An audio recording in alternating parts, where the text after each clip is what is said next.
Okay, back after a break.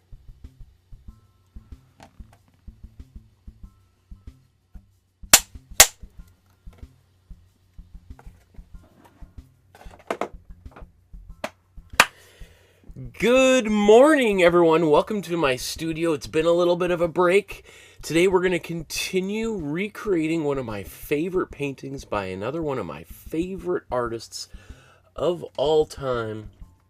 We're once again going to be working on this wonderful painting, The Last Supper by Plautilla Nelli from the Renaissance. This is actually the center panel. This is the entire painting. And we've got it split into 3 individual canvases here. This monumental epic painting that I've wanted to do for a while. So we've got, there's their left panel, the center panel with Jesus in the center and Judas across, and the other followers of Jesus here on the right panel.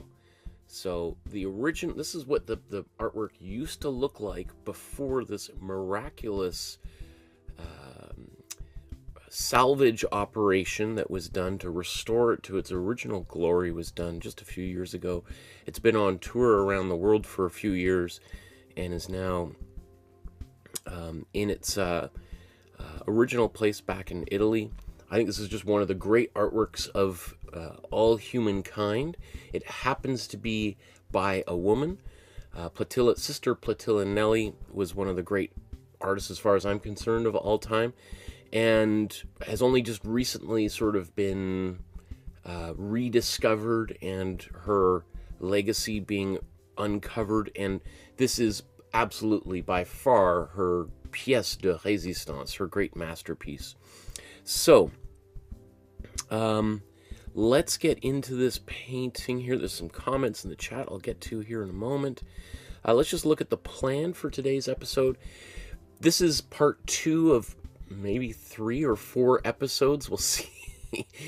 I've booked off the whole daytime today before I could pick my daughter up from school to work on this. So we have covered the first few steps here. So really where we're at this point here is underpainting. My goal is to get really the painting started in all 3, I was gonna say quadrants. What is that? The triptych, I guess, started so that basically most of this yellow is covered by the end of today's episode. We'll see if I can get there.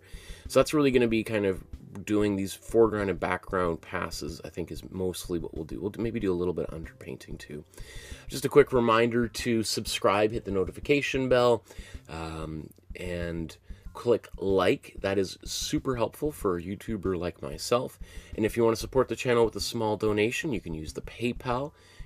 There's a link down below for that. You can send an e-transfer via email or check in the mail. My email is on my website and on the Facebook group.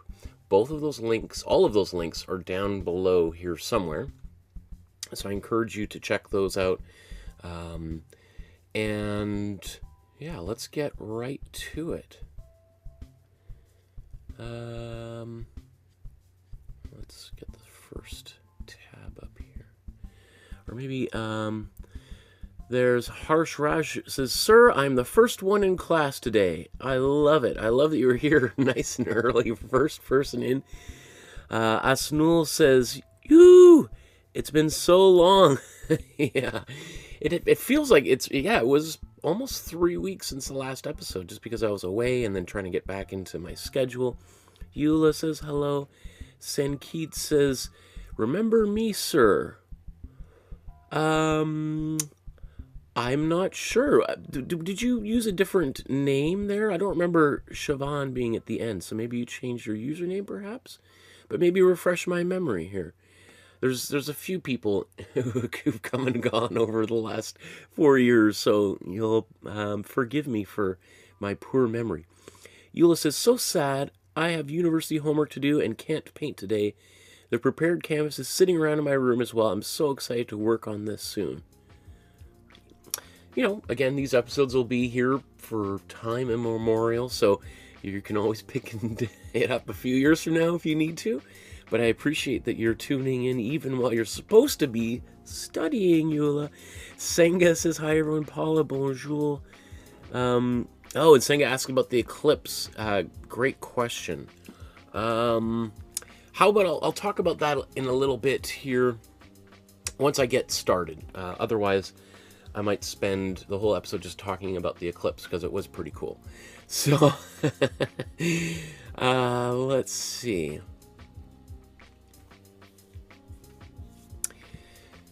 So, our first step for today, again, we've done the first 4 steps in the previous episode, so we're really just going to get, boom, right into the painting, because I covered Plautilla and Nelli's biography extensively in the last episode. So, let's think about what we want to do at this stage here. You know, when we're looking at this painting, we got quite a lot of space to cover here. It's a big painting. I'm sure this would have taken, and it says 1568 was the approximate date of completion, but you can pretty much guarantee that she worked on this for years. If not just at the very least the studies and sketches and stuff that would have gone into this particular process. But I'm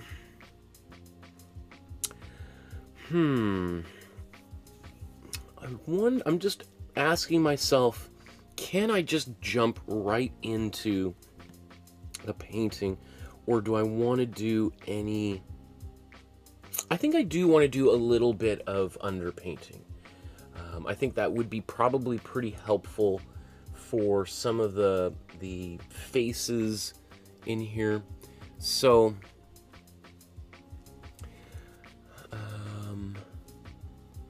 let's mix up some paint. Let's get that going for today.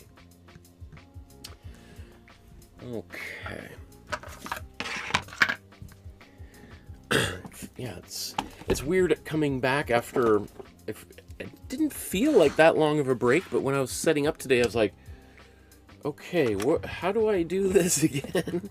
You know, when you've got a routine going that you've been doing for 4 years, when you take any time off, it's hard getting your mind back into the swing of things. So, let's put my labels back on the color wheel.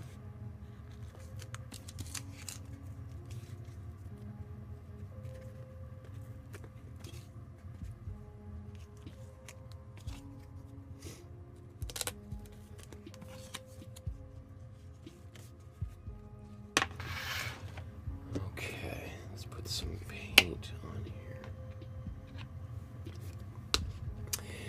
The Eclipse was pretty cool. I ended up, a few weeks ago, flew into Detroit, Michigan, got off the airplane and immediately got into a rental car at the airport and drove down to Avon Lake, which is very close to Cleveland, and in retrospect it probably would have made sense just to fly directly to Cleveland, but I didn't really expect I was going to go see the eclipse until after I bought my plane ticket. Didn't even really know it was happening until I was looking into this trip. So, you know, but it was pretty cool. I took a whole ton of pictures and things. I'm trying to decide how or if I want to do some sort of a painting based on it. I don't know, you know, maybe for the Paint the News series. I'm not exactly sure what that would look like. It also seems like kind of out of the news now. You know, I don't know, you know, if I had done it somehow before the eclipse, that would have made some sense. So I'm happy to receive your suggestions in the comments as to how we would, you know, I could do, like, you may even see on my phone, or not my phone, my watch here,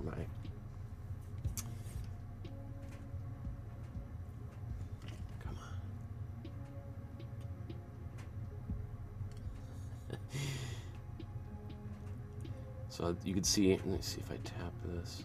You can see these photos. Let me see if we can get to the Eclipse.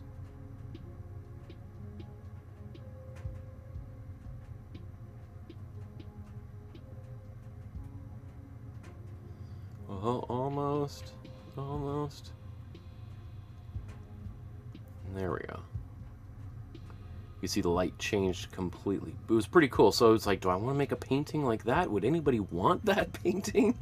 Would it mean anything to anybody except the... Well, I guess there's a large number of people who saw the eclipse, but anyway. Yeah, it was pretty cool. So, yeah, let me know what you think, if that would make an interesting episode or not. Okay. Let's mix a color for our underpainting. Maybe let's just take a quick look.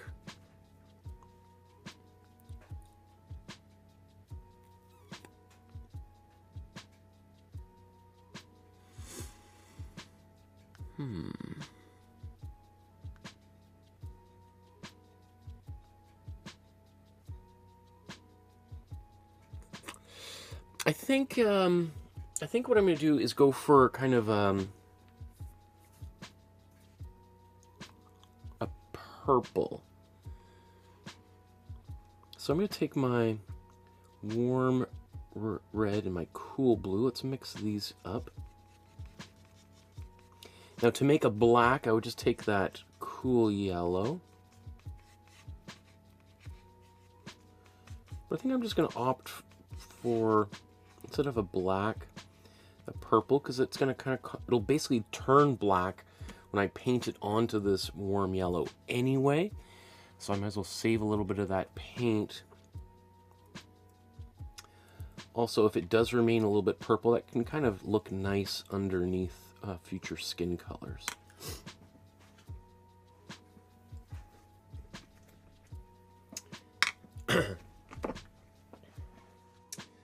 Just realized I had this. I moved things around because a little while ago, before I left, my daughter and I were doing a whole bunch of making paintings together. How did this go? So I usually have her painting here on my right, so I guess I've moved all my rags and everything around. Getting back into the flow here is the thing. How did I have this going? What was, you get a routine going, and then you get out of the routine and things seem so strange. Okay.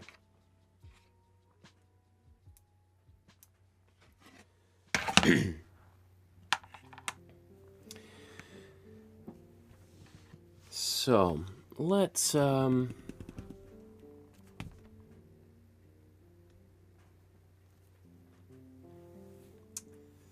I'll keep that like that.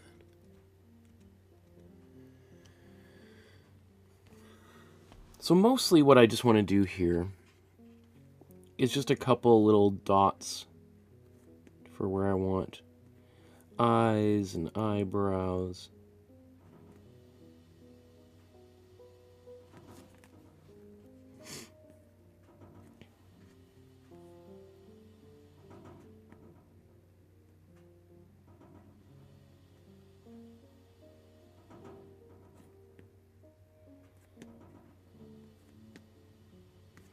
That way, if I am a little bit sloppy with my paint, I'll be able to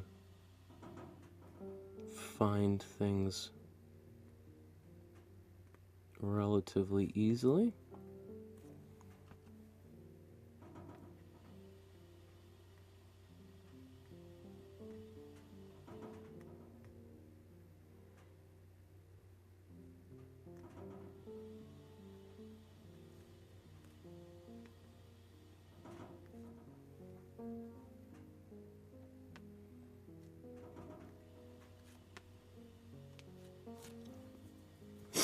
think I'll be okay. I mean, really, I could go into all the details of these fingers and things, and that would probably be pretty smart. I might regret this later. But I'm just gonna try to cut a few corners here for myself, because this is already going to be probably the longest episode I ever do, so, or series of episodes.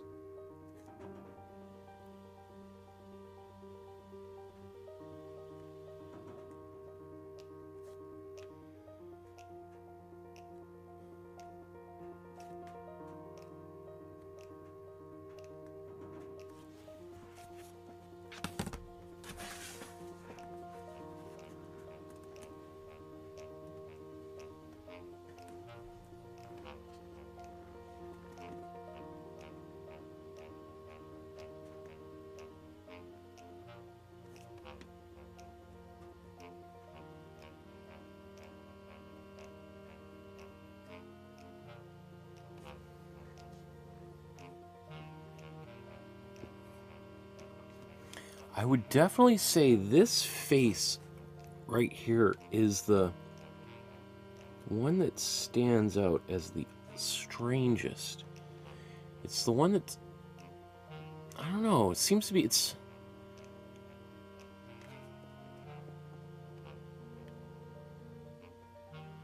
either it was maybe painted by somebody else, or it's, I don't know what, or it's was extensively restored, and I don't know, but there's something uncanny about that one face there. That it also reminds me a lot, looks a little bit like Caravaggio, like the actual artist Caravaggio. So, and I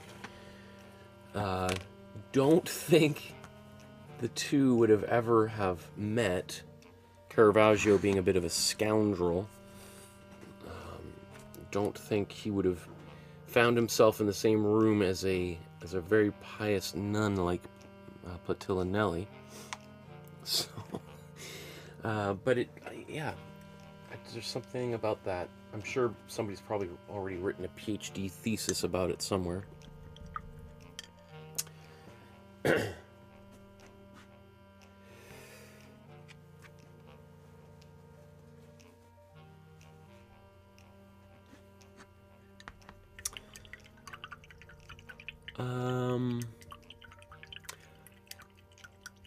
Raj says, "Sir, what do you do for a living?" This is pretty much it. I make art. I do some teaching. But making art, I'm working on a graphic novel that should have been done a few years ago. So when that comes out, that will also be part of my income. But yeah, this is it. This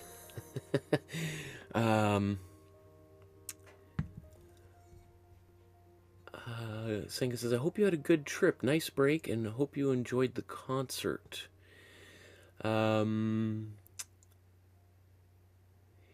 No, I recorded a whole bunch of videos of my trip to use, and so that's another thing that I got to figure out how I want to use those in these episodes, and don't want to talk about it too much because I kind of want it to be a bit of a surprise. But Senkit says, "I did your drawing course, but I forgot most of it now. I don't know how to paint anymore." Well, you know, it's I'm sure if you started again, those lessons will come back to you pretty quick. It's like riding a bike. You know, maybe if you haven't ridden a bike in a few years, it's a little tentative getting back on that bicycle. But I'm sure you would be able to get back into the swing of things pretty easily once you get back into the driver's seat. Senga says, "Yes, definitely, Michael. I would paint the Eclipse. I would love to paint the Eclipse." Senga says, "That's a great idea." Oh, the sound was funny for a while. Maybe that might be me jiggling around the... Maybe I gotta... Yeah. I did think that might happen. Maybe that will keep...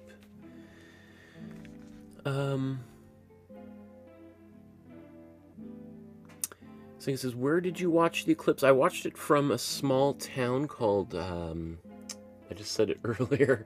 What is it? Avon Lake, like the, the Avon lady, Avon products. Avon Lake in kind of north central Ohio, near Cleveland.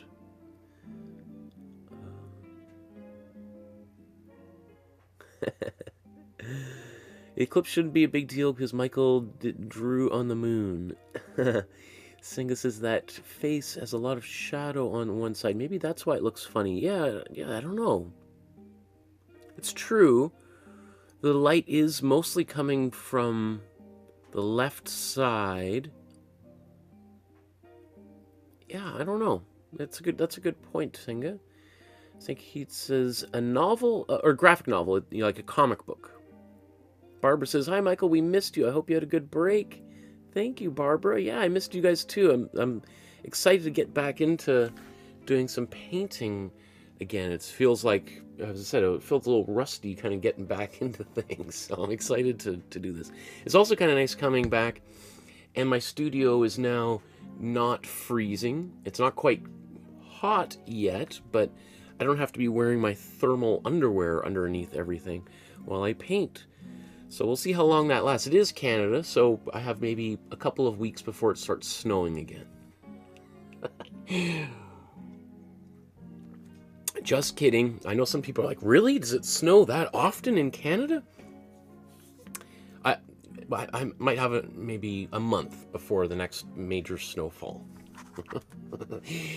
I remember watching a really funny interview with Jim Carrey, the comedian and actor, years ago, where he was talking about misconception, because he's from Canada.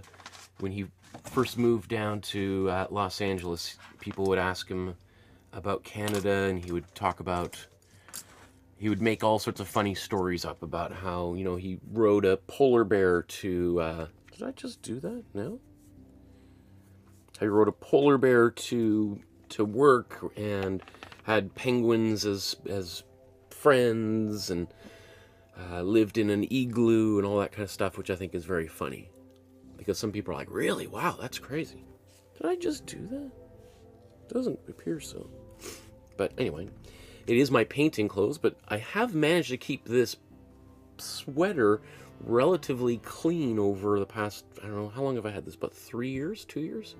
So when you do see a blob of paint on there, it is surprising. Okay. Blah, blah, blah. Let's get back to this. Where should we go to next?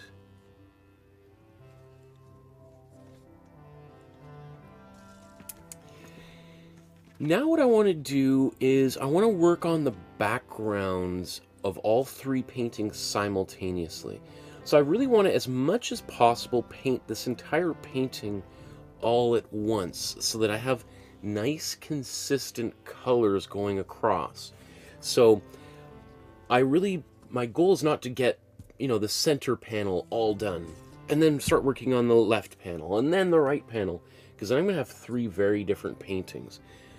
And so that's why it's going to take a while and not particularly be so super satisfying for maybe myself or for people watching until the very end where it all really comes together. But such is the experience of making a painting, as those of you who've made a painting or two in the past have known, that sometimes it takes a while for that image to kind of rise out of the water, and it just seems to be under the surface for a while, and then all of a sudden, poof, it's there, right? Kind of think of, is it, which original Star Wars film has the Luke Skywalker's TIE fighter coming out of the swamp? Is that The Empire Strikes Back, or is that The Return of the Jedi? I don't think it was in the first one, because he was still learning his craft. Okay. So I'm full of tangents today. let's take a look here. And so we've got our yellow imprimatura, which looks pretty close to, I imagine, what she would have done here. Like if, come on, what's going on? If I zoom in, it does feel like it's obviously, it probably wasn't the yellow that I'm using. It was, I'm sure, a brown. But we can see that in here, you know, especially kind of what I think is probably maybe some thinner coats there. And I see kind of yellow under this white. So we're going to mix up a big batch of this background color that we're going to put on all of the wall behind all the apostles here.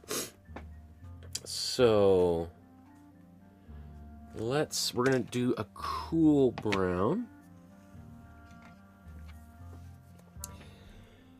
Let's start out with our cool yellow. In fact,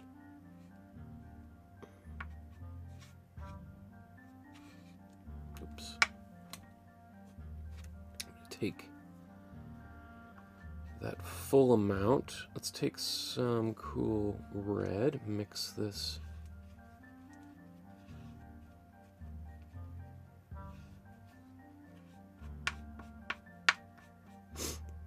And some cool blue. I think I put too much blue in there.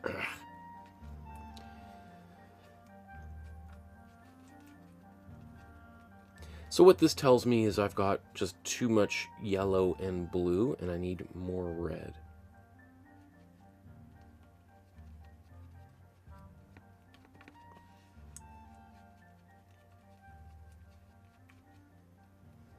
I was kind of hoping to keep this a bit more of a yellow dominant brown, and right now I've got a much darker bluish brown.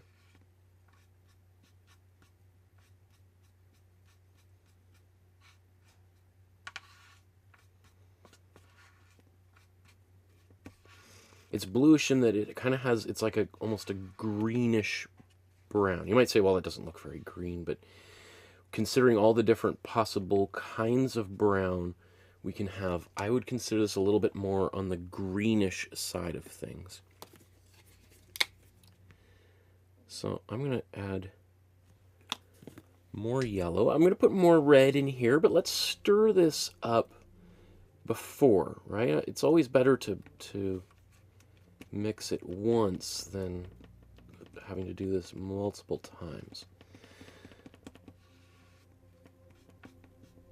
So that's better. I want it to be like kind of a very orangey brown, if I can get there.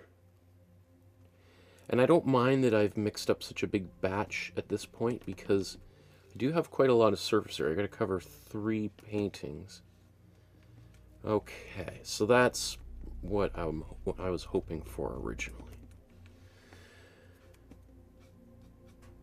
The other thing too is if I have made a little bit too much, especially on a painting like this where I've got to cover a lot of area, you know, and it's going to be something that's going to take me time to work on. It's nice to have actually a little bit of extra left over.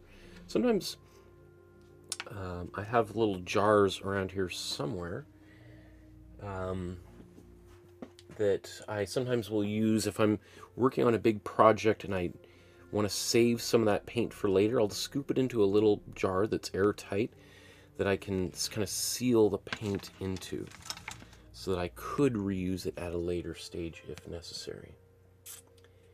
So let's see.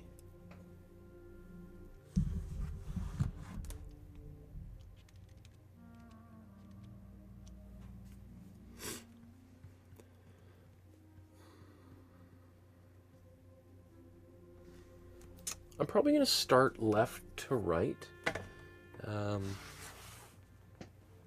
That way, you know, I'll kind of keep things as consistent as possible.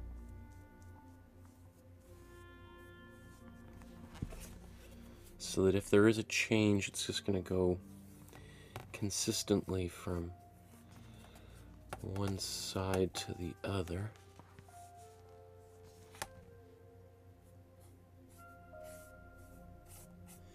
I'm also going to paint the floor this color as well, even though I anticipate painting the floor a darker brown. Although now that I'm already looking at my paint and thinking, you know what, maybe I might be just getting this barely enough. So maybe I'll start with the top half background, and then if I do have space, I'll I do have paint left over, I'll do the bottom. So yeah,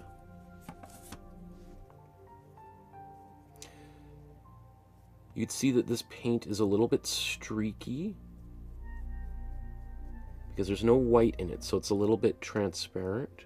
Oops. Ah.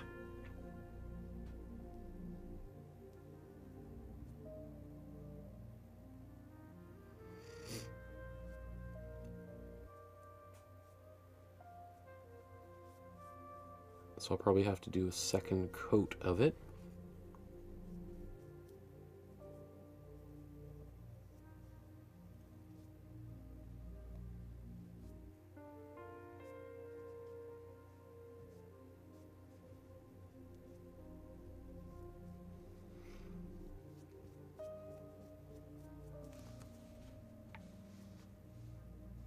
So also what I've got here is the painting next to me, because I want to make sure there's no gaps under, you know, arms or something where we see that background, because I don't want to have to try to match that color later on if I can avoid it.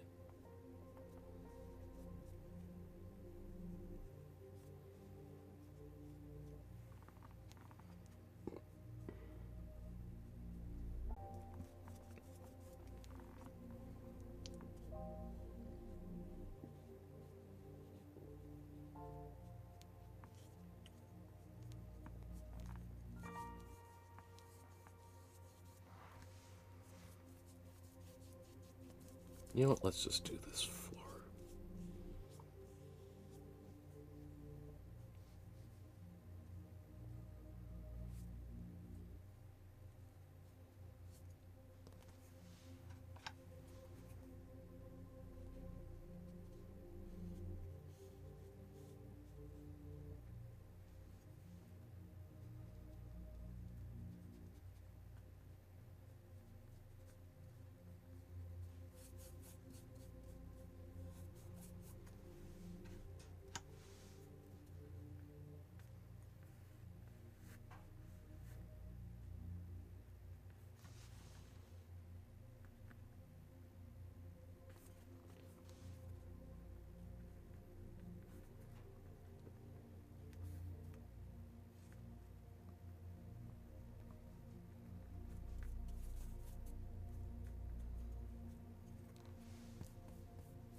I also want to try to work as quickly as possible so that I don't get too many big solid areas like that where there's a lot of thick paint, because that can look pretty distracting later on. Like, I would imagine, I'm sure when she painted this painting, she would have been just working in small sections one little section at a time.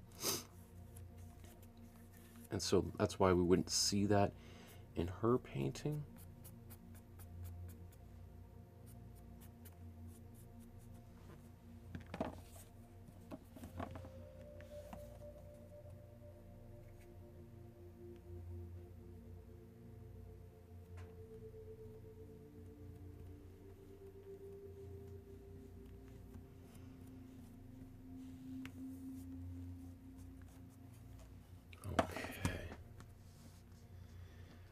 So there's the left panel started.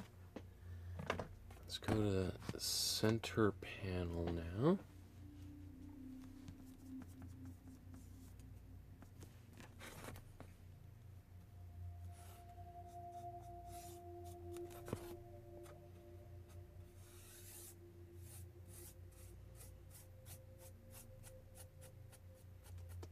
Now you don't have to paint the edges like I do.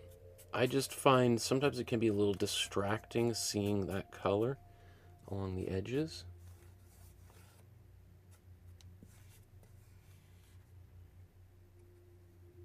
You know, obviously I like that the yellow that I use in each of these paintings. And so sometimes I go out of my way to leave little hints of it. And I think there's still going to be more than enough of that coming through this painting.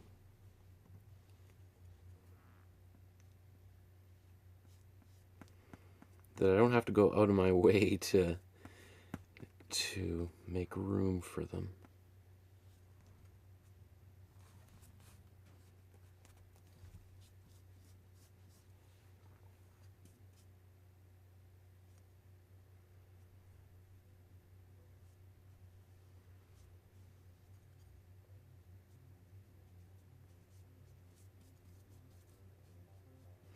I was planning on doing a totally different painting today, and then when I got back, was looking around my studio. I'm like, you know what? I still got these paintings I started, and I do love this painting. And you know, it's one of those things when if I just can only speak for myself, that if I let it go, sometimes all of a sudden just can be like, oh, that was like 3 years ago I started this painting and it's still not finished. And because I've got a few things here, I'm like, oh yeah, I'll do another episode tomorrow where I'm gonna finish this off. And they're still sitting on my desk years later here, so I hate leaving things unfinished, so it's a really bad habit to get into, so I want to make sure I try as much as possible to avoid starting another little situation like that for myself.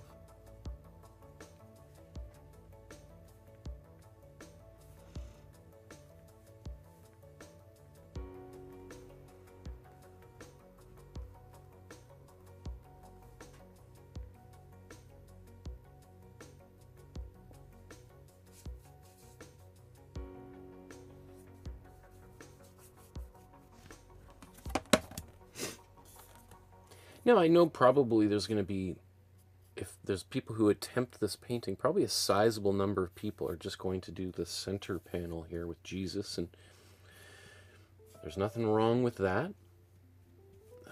That was my original plan for these episodes, was just to do that center panel, and then I thought, well, you know, what if there's somebody who does want to try to do the whole thing? Maybe I should try to do it so they know what they would need to do, so.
Okay, let's look at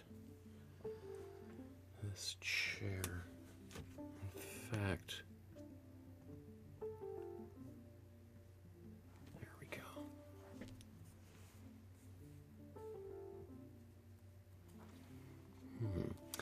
You know what? I think what I'm going to do here just paint the entire chair.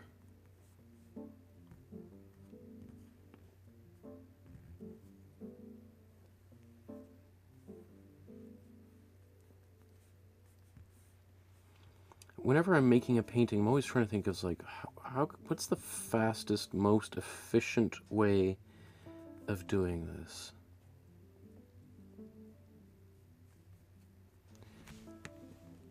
Without sacrificing any quality or anything, right?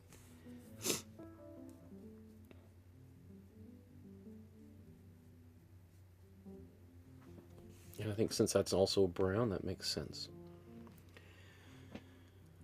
Okay, let's just quickly look at these, see if I got any gaps. I think many of these areas underneath their arms are where their robes would be covering, so I think that's okay.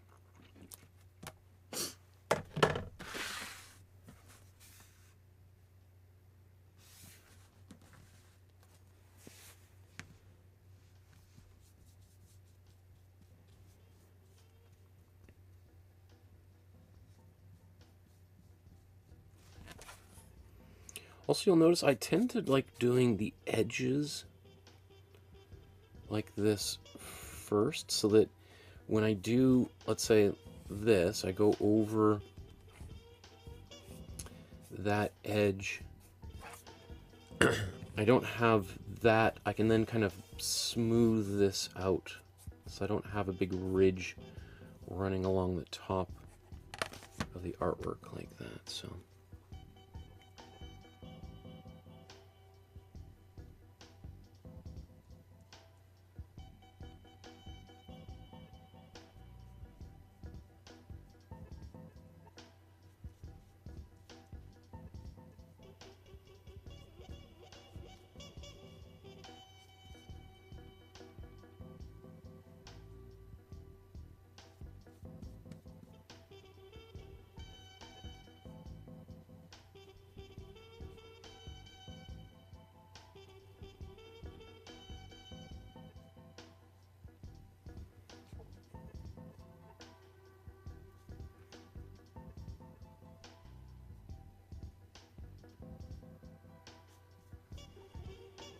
Wow, look at all those comments. Okay, here, let me, I'll finish this and then I'll go through all the comments on the chat there. Should be about another 4 or 5 minutes from now.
You know, the reason why the previous episode, you know, all I was able to really do was my image transfer, underdrawing, and the input amatura was because, you know, with a larger painting like this, a big part of it is just getting the structure down, getting the key pieces roughly into place. And then, you know, it's not like as if painting it is nothing, but a lot of the rest just sort of falls into place into it. It's a little bit like painting by numbers, right? So it took a while to kind of get, you know, the beams in behind sketched out. So let's just look at these all together now.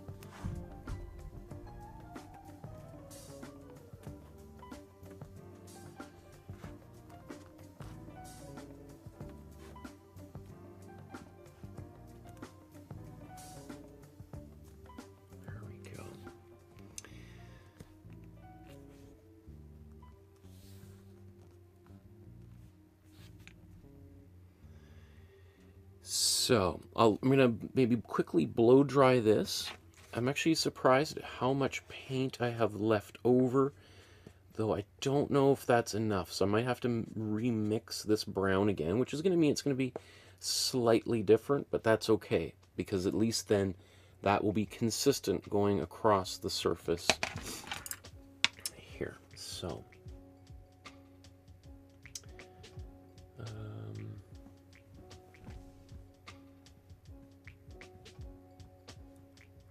where should we?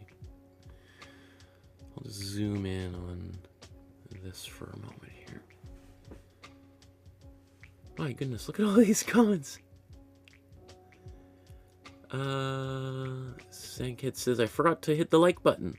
Ari says, I missed the biography. That was fast. I did the biography in the previous, in episode 1 of this, featuring today's artist. So, I think I spent like an hour and a half, probably way too long. Not that she didn't deserve it, but sometimes I feel like I've been getting longer and longer with the biography just because I get more and more excited about some of these artists.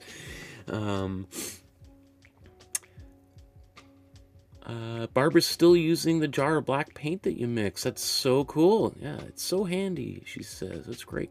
Ari says, I've got 35 jars of paint. Judith, hi Judith. Judith there says, I started a new landscape and put down the base layer, but it doesn't seem to show through or enhance the work on top. Well, you know, again, that might depend on how, it sounds like you're probably either adding, you know, a lot of white into subsequent layers on top, or you're painting thicker layers on top.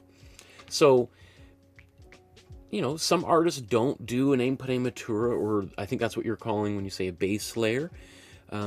And maybe for that very reason, they're expecting to paint, you know, like Impressionists, you know, often did not do an input amatura, which is a big break from the past, because they knew that they were going to be putting a lot of white into their paint anyway. So, you know, that would be, you know, if you don't have to. I still, even if it gets completely covered, I still think there's a huge value to it, even for during the initial kind of starting of a painting, to kind of force you to cover that yellow as opposed to just there being a lot of white. I think it looks more professional. It's going to make the canvas a little bit smoother because it's going to continue to fill in the weave of the canvas. But, you know, I encourage every artist to find their own way of approaching making an artwork. Even then, you know, you say it doesn't seem to be showing through or enhance the work on top. It's possible. I would still, I mean, it's still probably having an effect. I mean, the best way to do that is to do the exact same painting, you know, side by side, doing one with an input amatura and one without. If you go back to one of the very first painting episodes I did here almost 4 years ago, when we did the Hilma af Klint painting, I literally divided it into 4 and did 4 different input amatura. I think I left one blank, maybe. I think I did a yellow, a red, and maybe a blue or something, so that you could see how the subsequent layers would react to the paint on top of it. So, yeah, to each his own, as you experiment with it. Kathy says, hello everyone, nice to see a larger group watching today. I'm working on other stuff, so I'll be in and out. This painting is a real challenge. Tell me about it. Ari says, I have an Instagram where I post all my paintings now from the beginner's course, and it's obvious that I use warm yellow and plain mature because all the photos next to each other have a slight glow. Cool. Yeah, I mean, it's one of the reasons I like it, is it just seems to have that nice warm glow. But, you know, you don't have to listen to anything I say. Again, I encourage you to experiment, try and find your own way that works best for you, but you're certainly welcome to follow my way, right? It's not the only way. Hi, Rose. Nice to see you in the chat.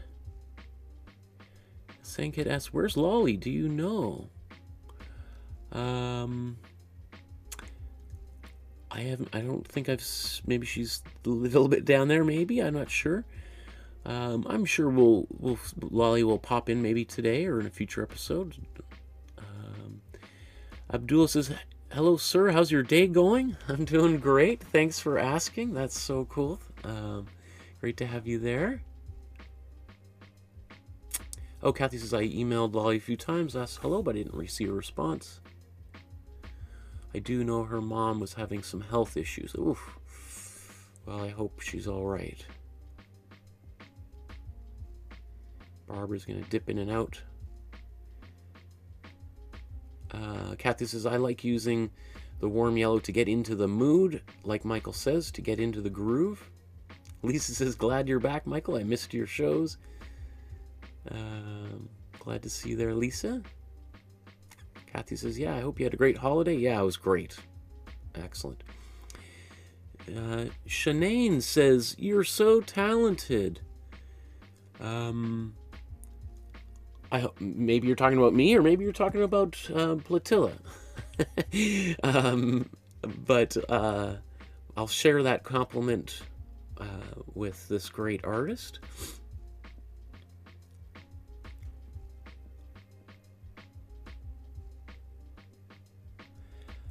Kathy says, I'm taking Michael's advice and doing a vase of flowers for my yard. My own work.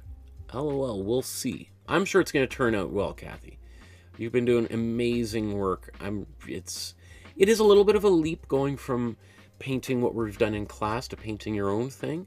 But just remember not to get too hard on yourself as you work on it, because it is a leap. It's another little generational step forward, so it can be a little bit tricky at first. So just be kind to yourself.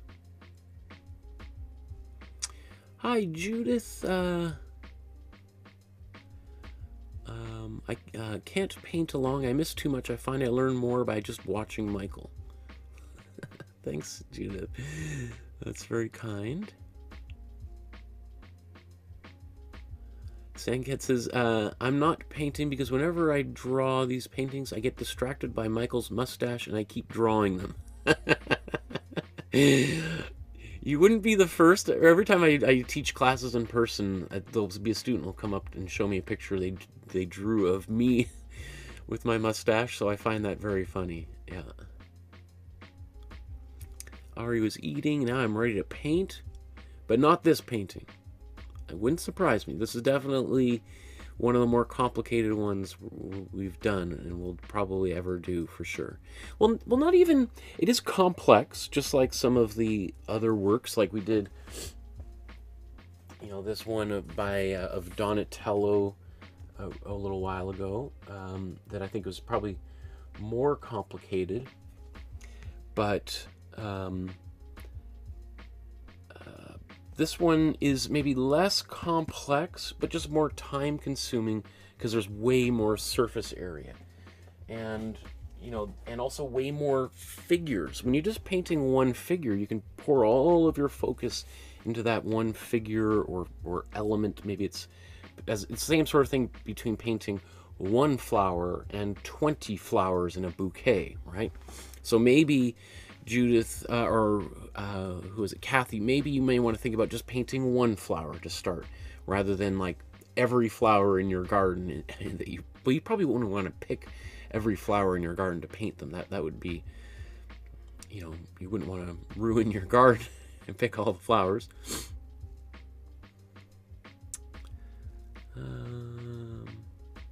Barbara says, I just sent a Facebook message to Lolly.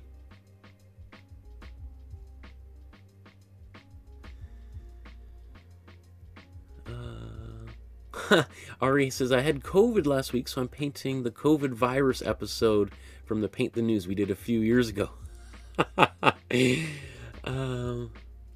Judith says, Michael, we love the biographies. Your knowledge and passion are infectious. Thank you. That's so kind, Judith. I appreciate that. Yeah, I'm glad, like Kathy's saying, I'm sorry you had COVID, Ori. I'm glad that you recovered, hopefully 100%.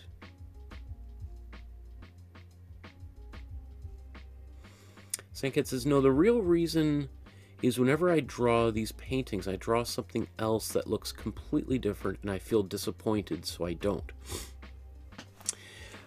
That can be quite common. Of course, again, there are in the outlines for each of these paintings, right? So for this painting, we've got the outline. For this one, there's another outline. So you can work directly from the outlines. That might help because that's already simplified the act of drawing. Because one thing, if you're trying to like do a drawing of something, you're looking at like a face, it's like, where do I put the lines? Well, I've tried to help solve some of those problems for you, and there's nothing, there's no law against you using my outlines to help you with your drawings. Obviously, doing the drawing course would help as well. But I think however you get your drawing done is okay. Don't let anybody make you feel bad for whatever method you use to get your artwork done.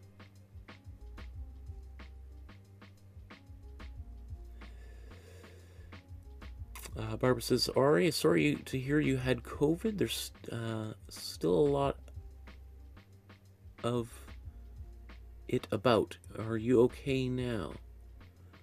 Good question. Senga says, I lost my mom a year ago today, and I love painting with Michael. That's so sweet, Senga. I'm sorry for your loss. But, you know, I think doing something creative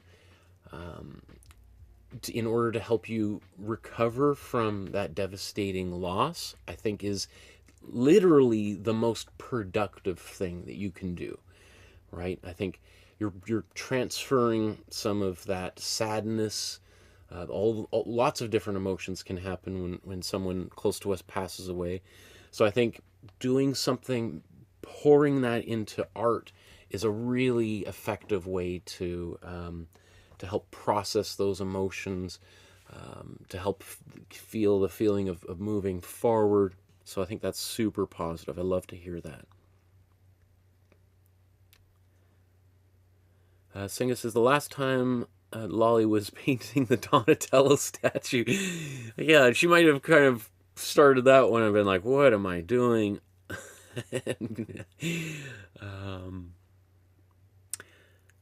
Kathy says, Michael, I just got a new batch of fixed Smith canvases and they seem more rough to start with, more gesso needed and sandpaper.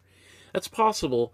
I have noticed sometimes different brands, you know, over, you know, periods of time, maybe they switch to a different material, and I have noticed sometimes canvas, you get it out of the package and it does feel rougher, thicker. You know, maybe just whoever was working that day was, you know, not spraying as much gesso or painting as much gesso onto those canvases. You know, it's just like sometimes you go to your favorite restaurant, you bring a friend, oh, you got it, the French fries here are amazing.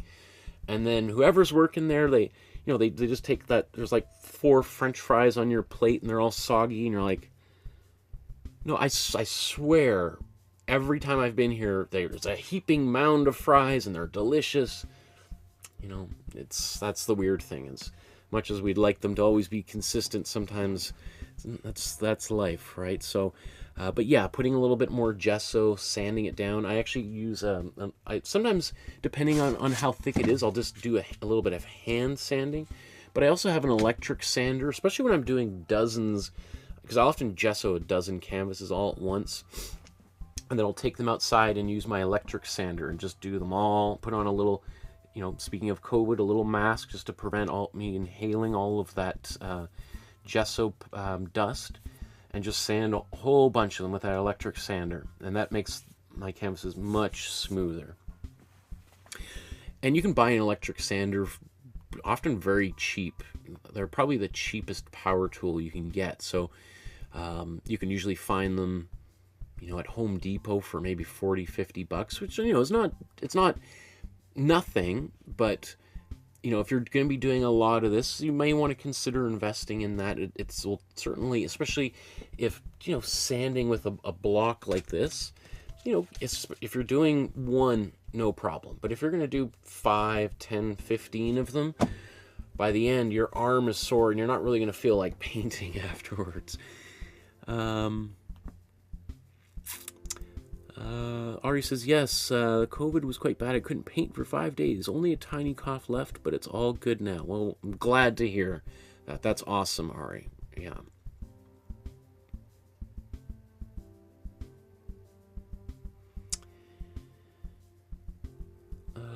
Kathy says, sorry to hear about your mom. Senga, the first year is the hardest. That's true. Awesome. Look at all the support in the chat. You guys are awesome. What a bunch of all-stars. I love being part of this community. So, by doing that little diversion to read through the comments, it looks like these backgrounds have basically dried. So let's just take a look at how these colors fare with the original. I think that's actually pretty close. You know, it needs to get a little bit darker, but I'm happy with the essential color mix that I have here. Let's see. That's pretty close. So I'm going to mix another batch of it.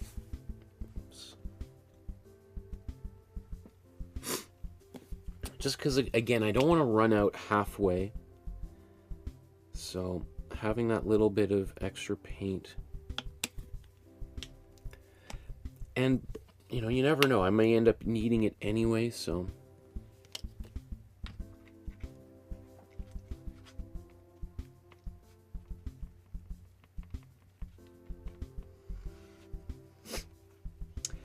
And I'm also going to paint a slightly darker color for the base. So if I have a little bit of this left over, then I can just use that for the bottom third or so of this painting.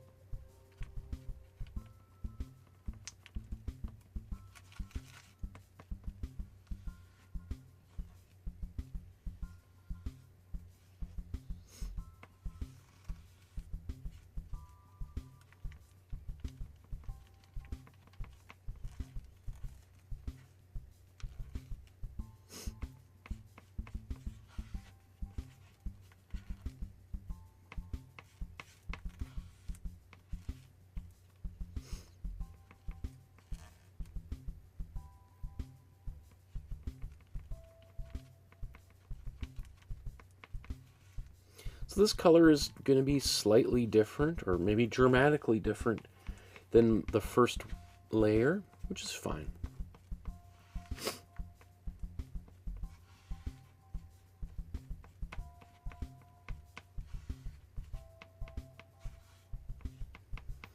Now, one thing might be worth just doing a little test.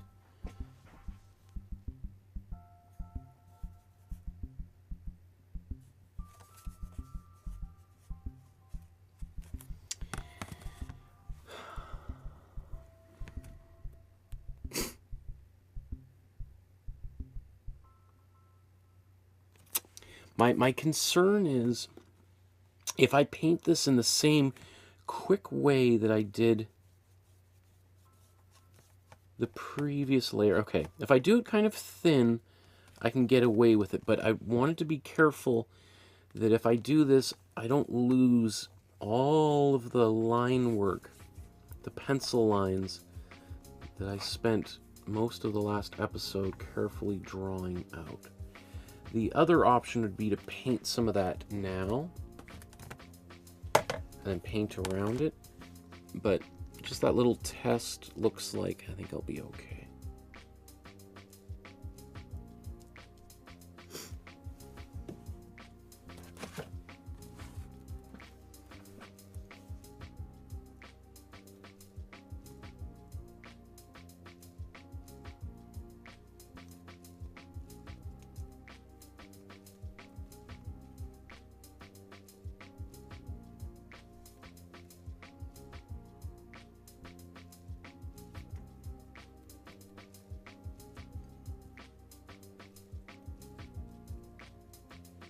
It is going to be pretty dark though, so just as I said, some of you may want to paint those pillars now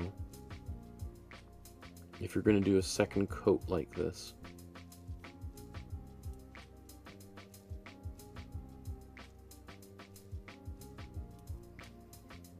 On mine, I think I'm going to be fine, so...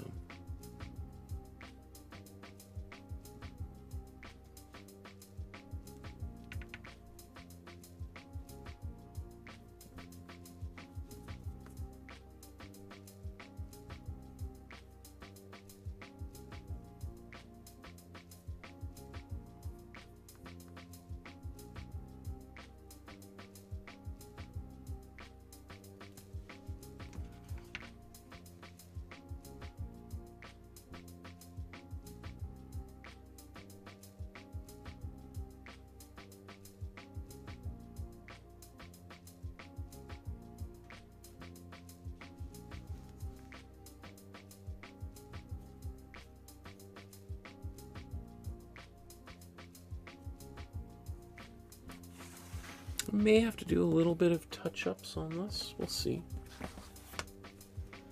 Might be a few places that are still a little bit transparent. But looking at Plautilla's artwork, there's a few places too where the background is a little bit more transparent in different areas. So, and unless you want it to be like super flat and consistent, then I think actually having a little bit of variation is kind of nice. Because after all, this is supposed to be some kind of wood paneling, and wood, unless it's been painted with a color, is very rarely a solid flat color, like unless it's been varnished or something, which it probably was.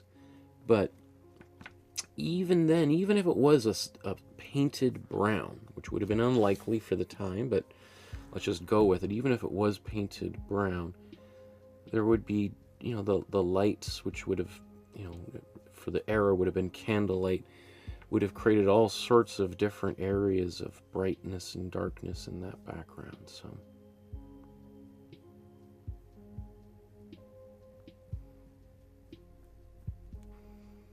long story short is pretty much whatever you do, it's going to be okay.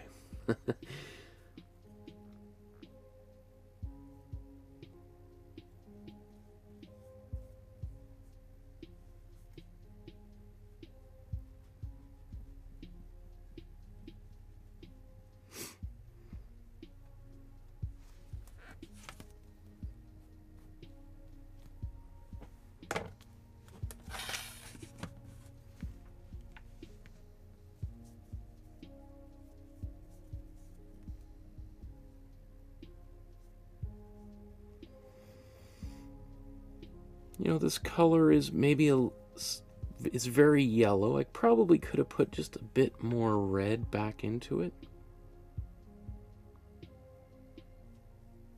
Into the second layer, but, you know, it's going to be fine.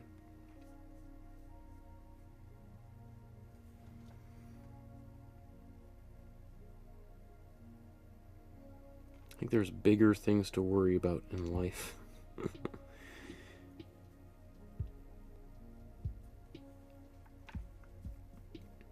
And I say that, you know, as an artist, as someone who's devoted themselves to making art.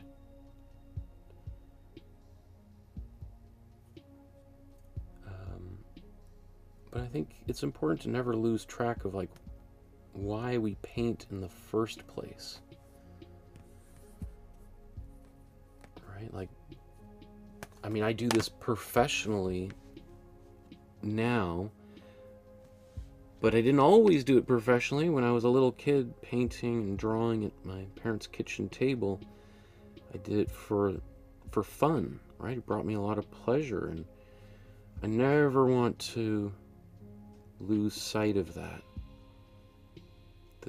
That first and foremost, and for all time, for me anyway, painting should always remain fun.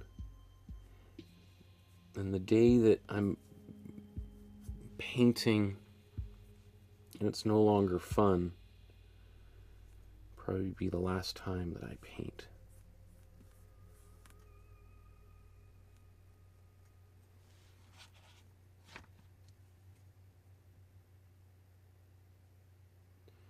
So that's why I'm such I'm constantly emphasizing the importance of not being a perfectionist when it comes to making art, and not being so hard on yourself when it comes to make art.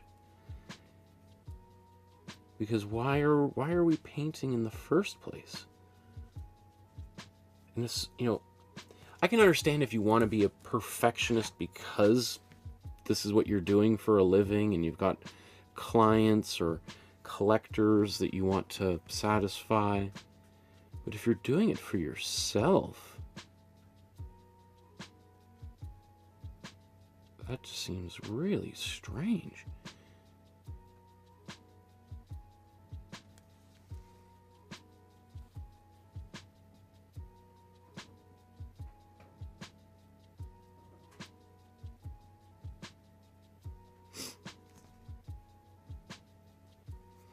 So it still looks a little bit patchy in places. I could do a third coat, but guaranteed by that third coat I would lose all the pencil lines back there, and that would be pretty challenging. So I don't want to do that to myself. And again, I think that if anything may end up making it look more like kind of the original. Okay.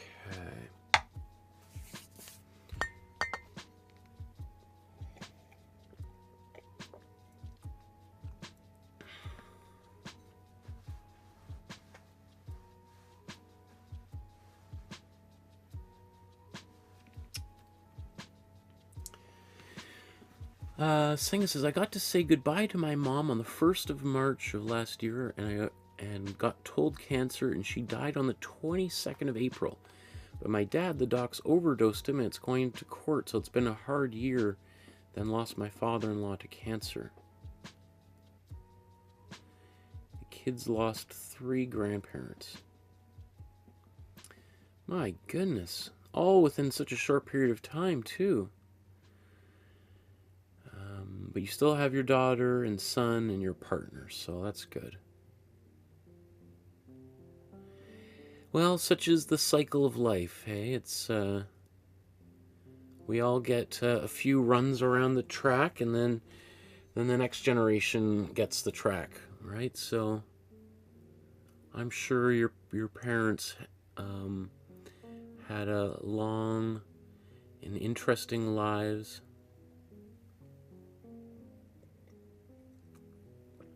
Senga says, thanks everyone, I'm so glad I found art again, and all you guys, and Michael has been a godsend. Oh, that's so sweet. Man, thank you so much for saying so. That's, wow. Yeah, as you know, I'm often very infrequently speechless, so that is very sweet. Thank you so much for saying so. That is very, very generous compliment. It does not go unnoticed. Thank you, Senga.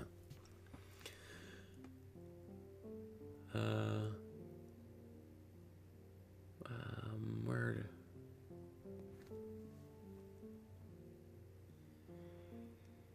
Try to find which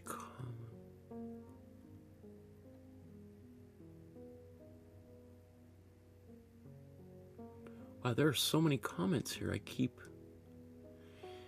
So where... Oh, Shanae says, I suck at mixing colors. And... Where did I see the response?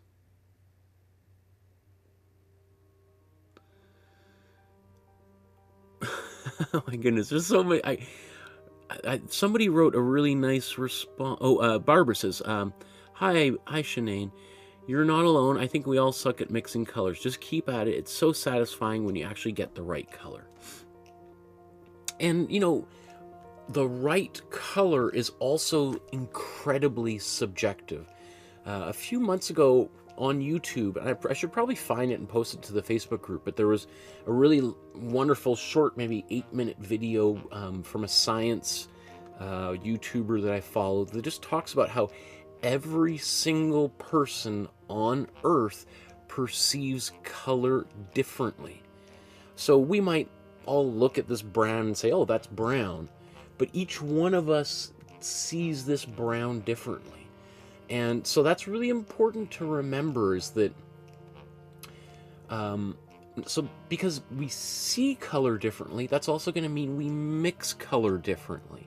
So you might see that color and then try to mix it, and then it's going to look different. And the way that I see color is different than the way that I mix it too. Like when we look at these two paintings side by side, you know, just, you can see clearly from my painting to Plautilla's, Plautilla's, we see that there's, you know, a difference. Mine's got a little bit more of a yellowish orangey quality to it than hers. And again, I could spend hours trying to get it perfect. But why? Like, what would that really, at the end of the day, make a big difference, right? Would people, I mean, yeah, I'm sure there's always somebody on YouTube who'll be like, no, the colors are all different.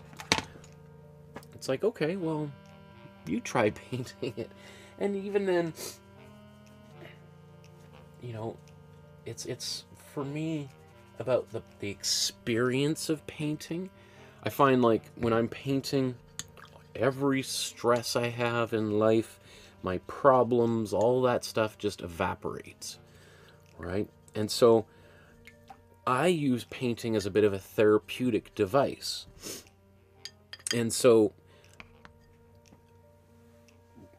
I find it, if this is going to be part of my therapy, then I don't want to turn my therapy into something that gives me anxiety, right? And just becomes another thing to stress out about. You know, so that's why I think it's important to just be gentle with yourself. And like, okay, yeah, the color's a little bit different. But yeah, so what, right? As long as we're doing, you do your best, and you get something that's a little bit different, that's okay, right? Again, I think there's much bigger things in life to worry about. And even then, you know, many of the things we worry about aren't really worth worrying about at all, just like mixing colors, right? And I know that, you know, often people are like, oh, Michael makes it look so easy, but I've been doing this for 20 plus years professionally, and then maybe another 10 years before while I was in school and a kid at my parents' kitchen table.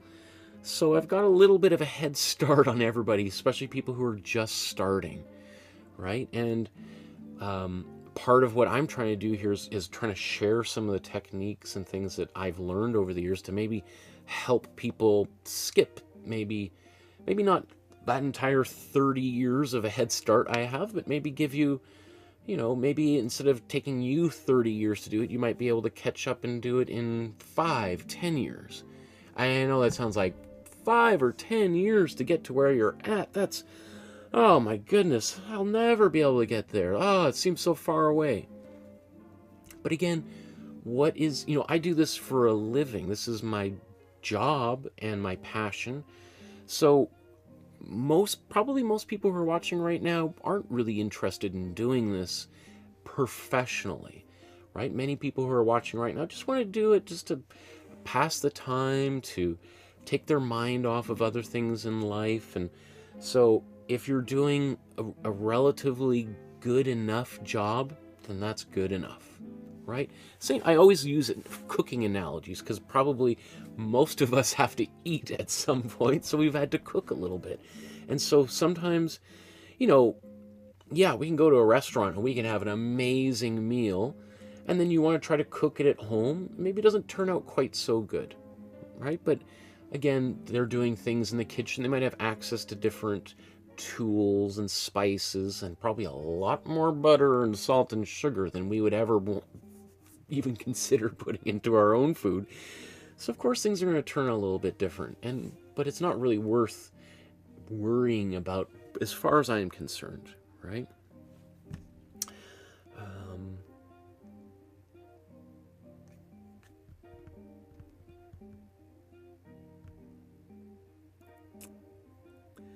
It says definitely, Michael. Walk away and come back with a fresh head for sure. Yeah, I think sometimes we even myself, like I cannot tell you how many this is episode or basically painting 336 that we've done, and some of these episodes I've done. Well, this episode I'm working on 3 paintings right here, right? So I've probably done over 500 paintings over the past few years.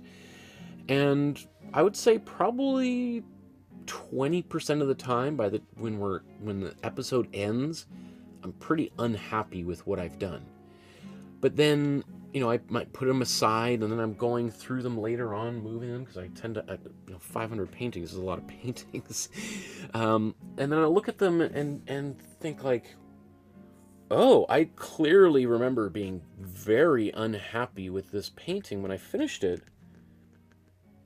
But what's wrong with it? What? And then I could bring up the original and look at it and be like, oh, yeah, well, the background color was way off. What a terrible job. I must really suck at painting. But I generally choose not to try to go back and compare to the original, because most of the time, after the original disappears and I've just got my own painting, I just kind of fall in love with my own artwork again. Yeah, there's things I might be, I kind of, that drives me crazy. I think I want to go back and fix that, which I have done on occasion. And I've even thought about doing an episode where I go back and paintings that still drive me crazy, I go back and touch up. But I'm generally more interested in moving forward rather than continuing to work on those older paintings and try to, fix things. Because most of the time I feel like, if I start working on that, I could fix it, but I could also totally ruin it. So sometimes it's better just to walk away and start another painting.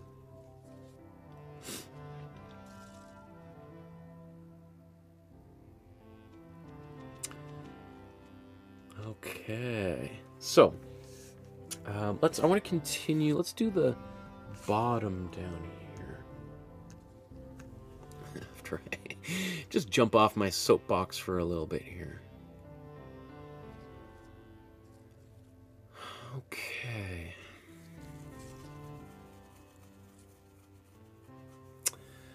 So now I've drawn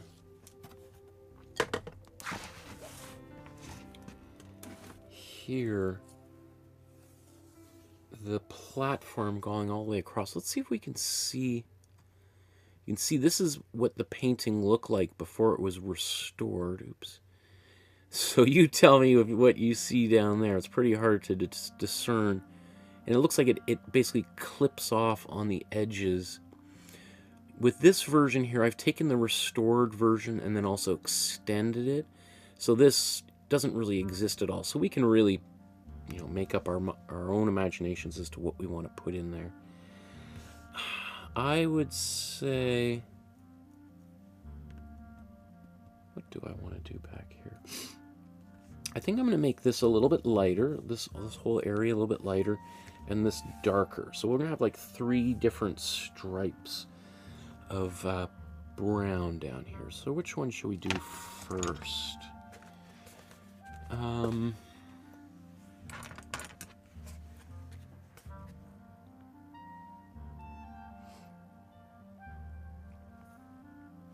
much paint is that? That's... I wonder... I'm going to mix this right here, make a really dark brown.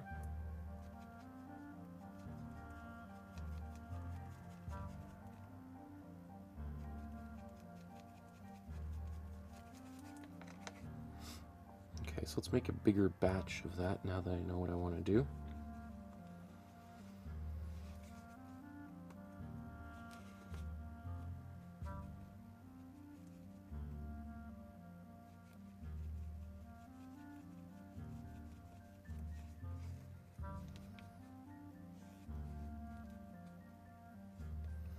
So that's maybe a little bit too black. I want to make this a bit more on the reddish side of brown.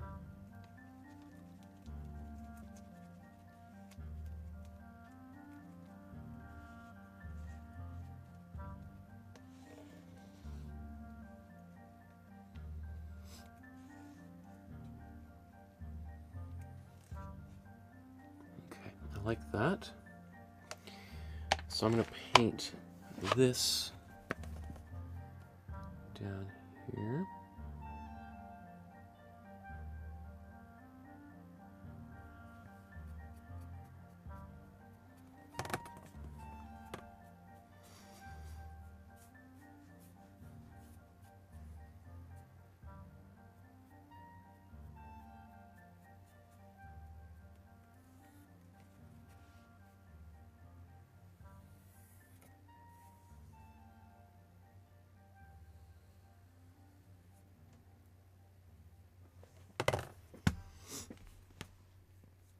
That's nice. I like this really dark color here on the bottom. It works really nice to help literally ground the painting.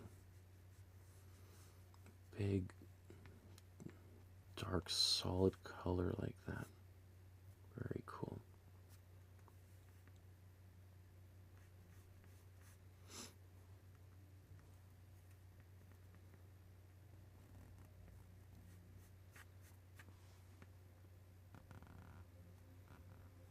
Because, you know, it's often going to be really nice having a dark color on the bottom, because it just, it feels kind of heavier.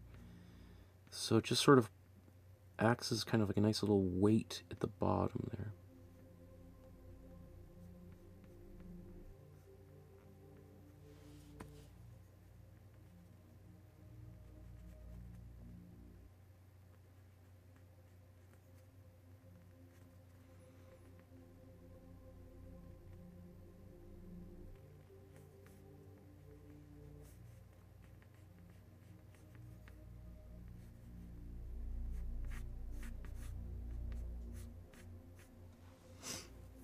We'll see, I might need to do a second coat of that.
One thing too is there's these, it's a pretty big stretch to try to paint that as one nice fluid straight line. So a little bit of a mini conversation I'm having inside my mind right now is, do I want to do that as a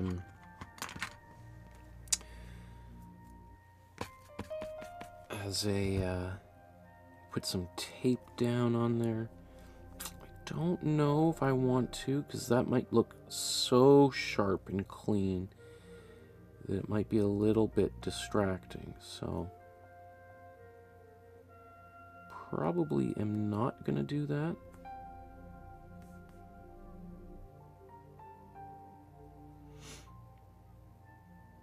Of course, I could try to do a really poor job with taping it so that I do get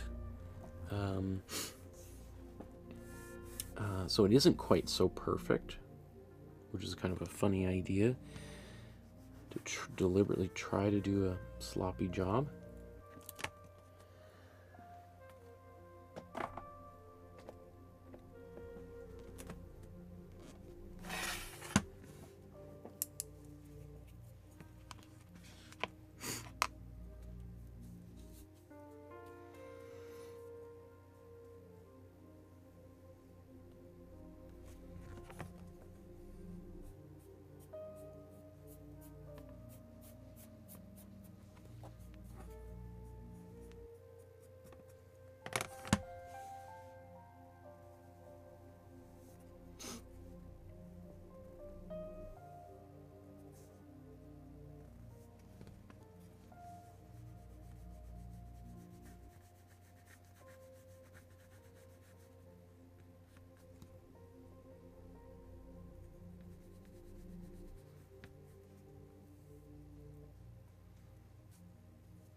You can also see that I'm using a bigger brush almost entirely for this painting. That's for a few reasons. One is obviously it's faster. It is a little bit trickier to do some of the smaller details with a bigger brush. That's why I've got a smaller one here for that very purpose. But also a bigger brush is going to carry more paint, so it's going to tend to create thicker, more opaque areas of paint. And also it will kind of it's less likely that we're going to see many brush strokes. So you can see even here there's a few little ones appearing here and there, but we would see that much more if we were using smaller brushes. So you know, even with the areas where I did use my smaller brush, you can see where there's it's more transparent just because of the difference in those tools. So now I think I am going to blow dry this, and speaking of doing a little bit of those touch-ups, do that now while I've got a little bit of that paint for my bottom layer mixed up and ready to go here. So I'm gonna mute.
So I'm just gonna go here maybe now with this smaller brush because I'm running out of paint.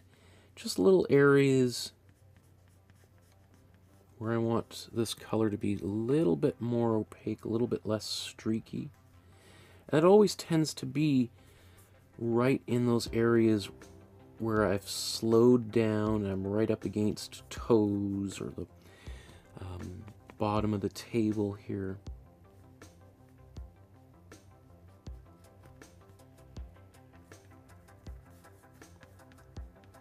It's the same sort of thing if you're just painting the walls of your bathroom or something. You'll notice that, you know, you're using a roller and let's say all the, you know, major big areas of the wall nice and even, but when you get around a doorknob or something, that's when, you know, the paint gets a little bit more transparent.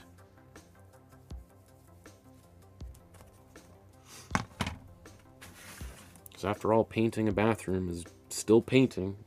You know, it's yes, it's a little bit different than painting, you know, the Last Supper, but it's still paint.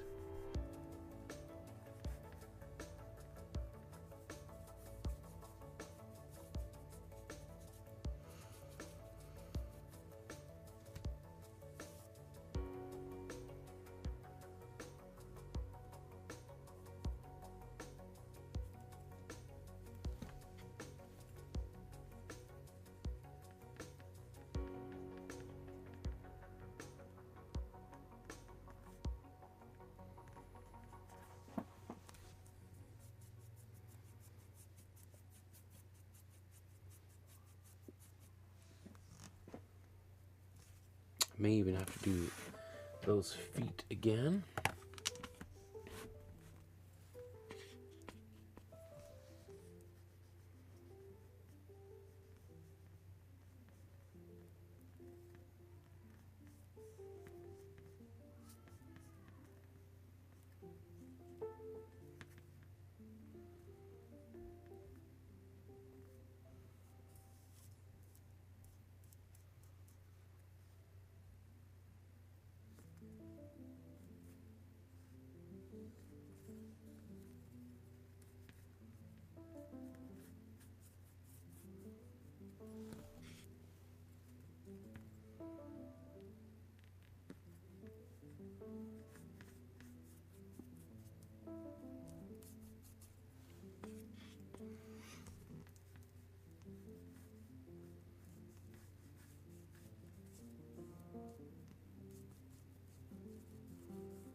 Shanane says, it's midnight in India. I feel so sleepy. I appreciate you staying up so late to watch and paint with me. Obviously, I'll still be here probably for another 3 hours or so, so feel free to go to bed and watch the episode later or tune into a future episode. I do appreciate that you've been here with me throughout the past few hours, but I think sleep is more important than anything, right? So that's very, you know, there's been numerous times where people have stayed up half the night with me as I paint, so I appreciate that. But sleep is very important, and I know I sound like a dad. I am a dad, so it's a very dad-like thing to say, but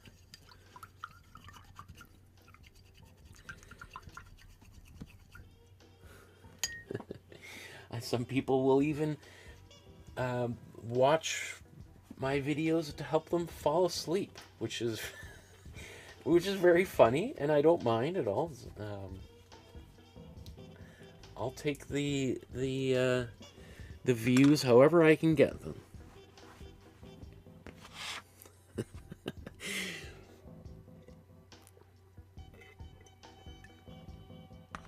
Oh, there's nothing like good tea.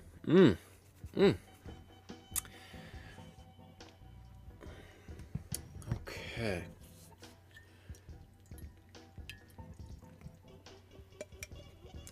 You know, I know it can feel a little bit depressing to be like, wow, I've been painting for like an hour and a half, and all I've got is the background, and the background's still not done. I still got to paint another stripe here, and then there's more detail. Like, when will it ever end?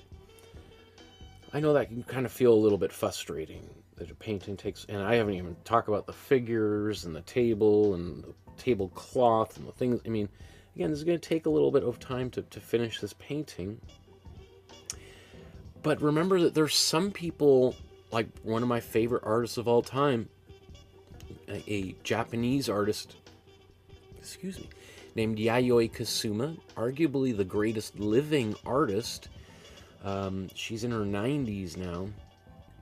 Her whole approach to painting is as a mental health activity, right? And she's in no hurry to finish her paintings, because as soon as the painting's done, she's got to start another one, right? So I think, and it's funny because people have been asking me to do a painting that takes a larger painting that takes multiple episodes to do. So, yeah, it should never be a hurry. Unless you want it to be a hurry, right? I've done obviously a few episodes where the painting's done in an hour or an hour and a half or something. Especially the older paintings my older episodes. I tended to be a little bit more forgiving to myself about being perfect. So what should I do next here? Let's do the lighter wood. So I think I'll take, let's see, if I just mix more yellow into it. Kind of want to avoid putting as much white into this as possible.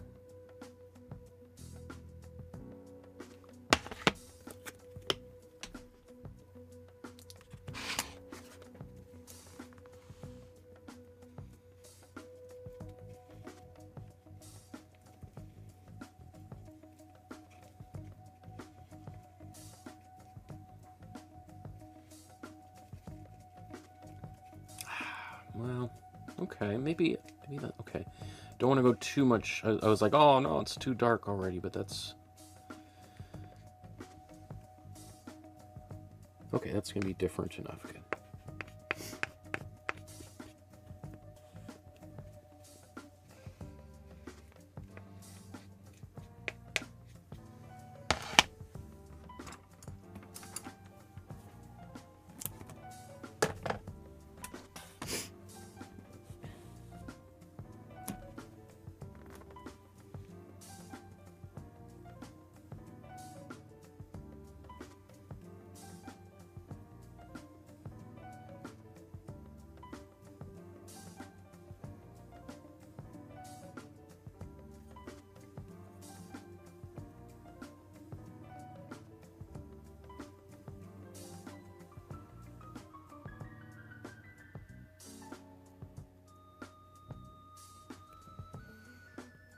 I like that.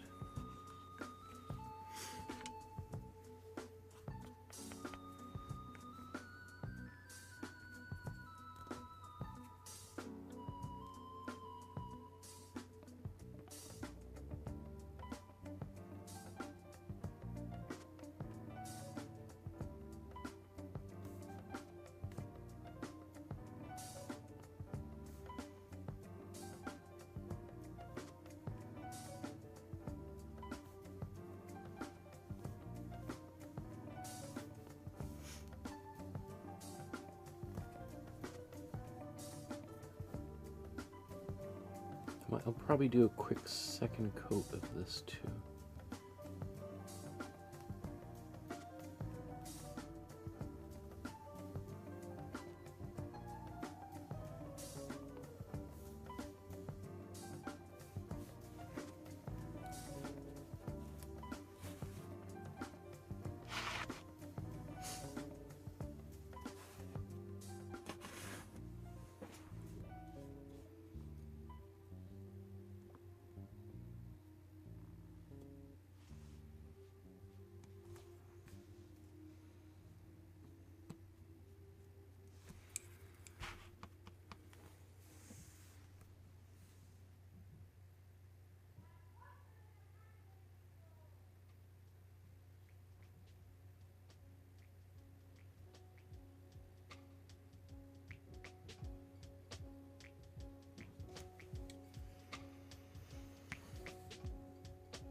Ah, okay, sorry, that's not on camera here.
I'm just doing a quick little check-in to ensure that these are going to line up neatly.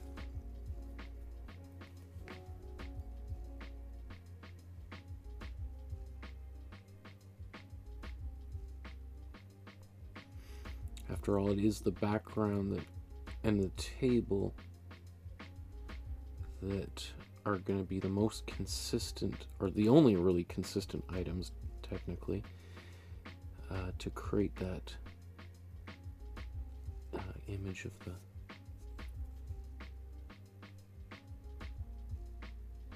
one larger continuous painting. Don't have to line up perfectly, but if we make an effort, that's always appreciated.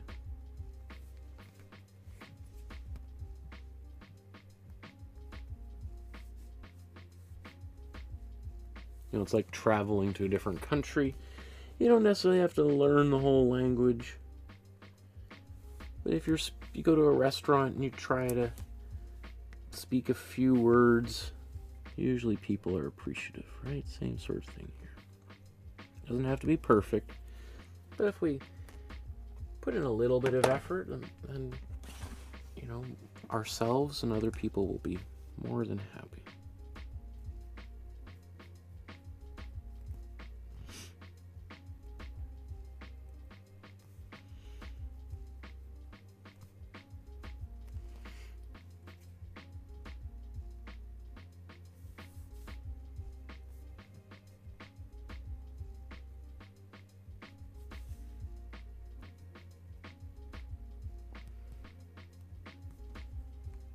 I'm just noticing the little tiny trivial thing with the edge of that chair there.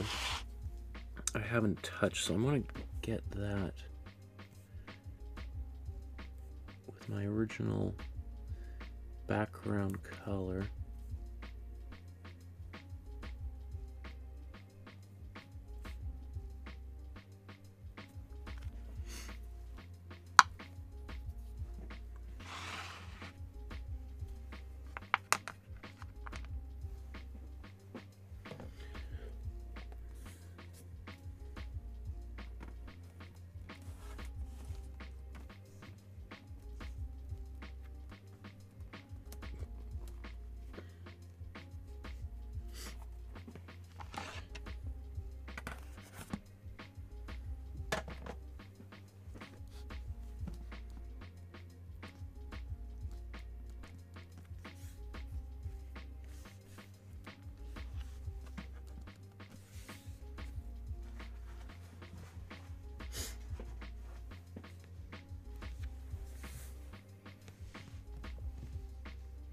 You know what? I'm going to blow dry this. I'm just going to separate these. And then I'm going to come back and just try to clean the edge up so it's nice and consistent all the way across.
Okay, so now let's get these all up side by side.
So the little debate I'm having in my mind right now is, should I just focus today entirely on background and like the floor, this kind of area here?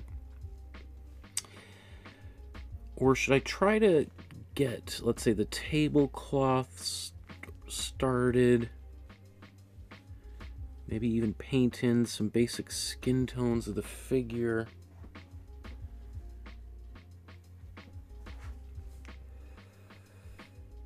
And then come back and work on the background again next time.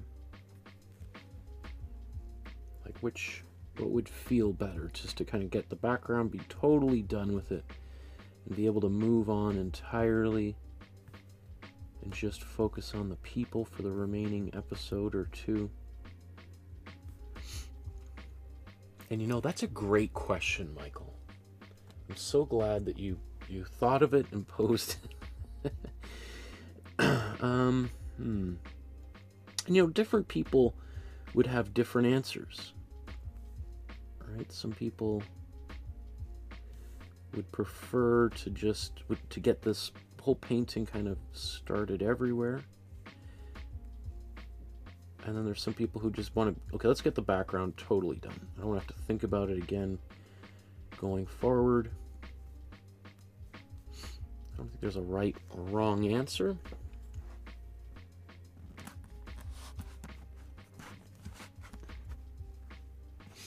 After painting it, I'm just going to separate these just so that they're not sticking together.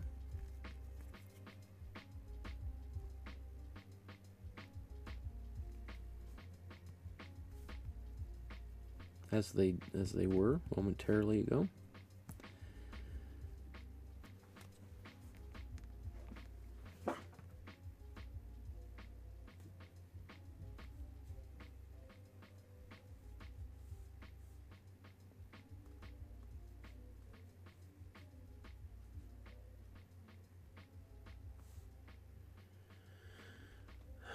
I think I'm leaning towards just getting the whole background completely done.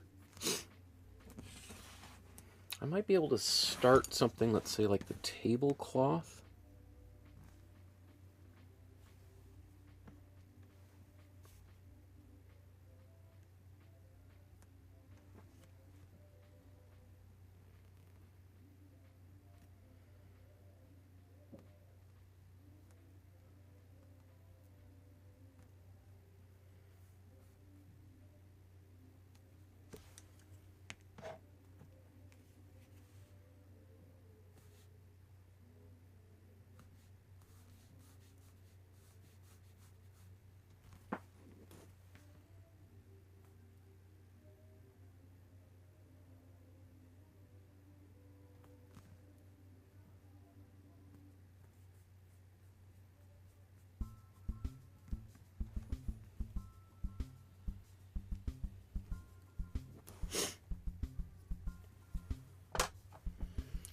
I'm going to blow dry that again. And then I should be mostly done this. There's a few little touch-ups I want to do, but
together again.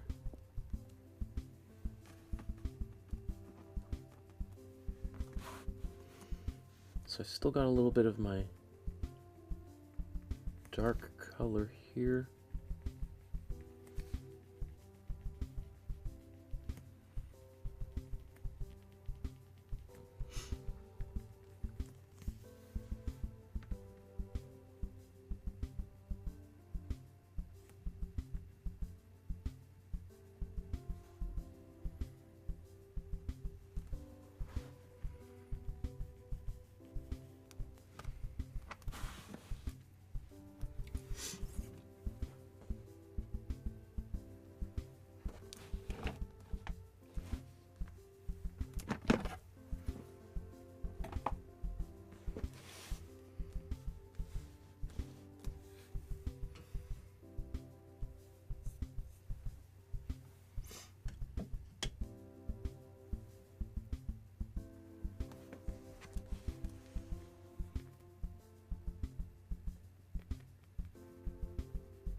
Okay. Now again, I could have used tape to do this quote-unquote perfectly, but I think that might stand out like a sore thumb. Oops, it's not on camera. It might stand out too much, because unless there's more tape stuff going elsewhere, it can kind of look a little bit out of place.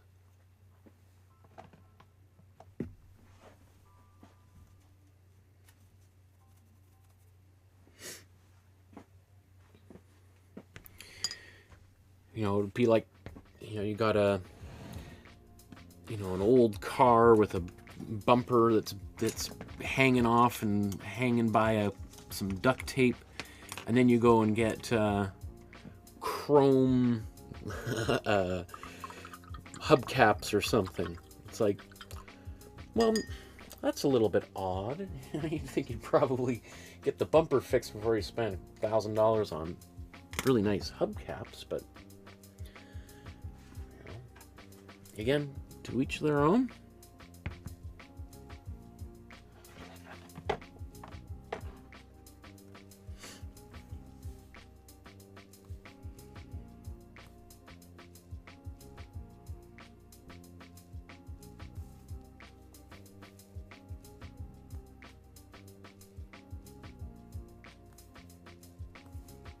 Ay, ay, ay.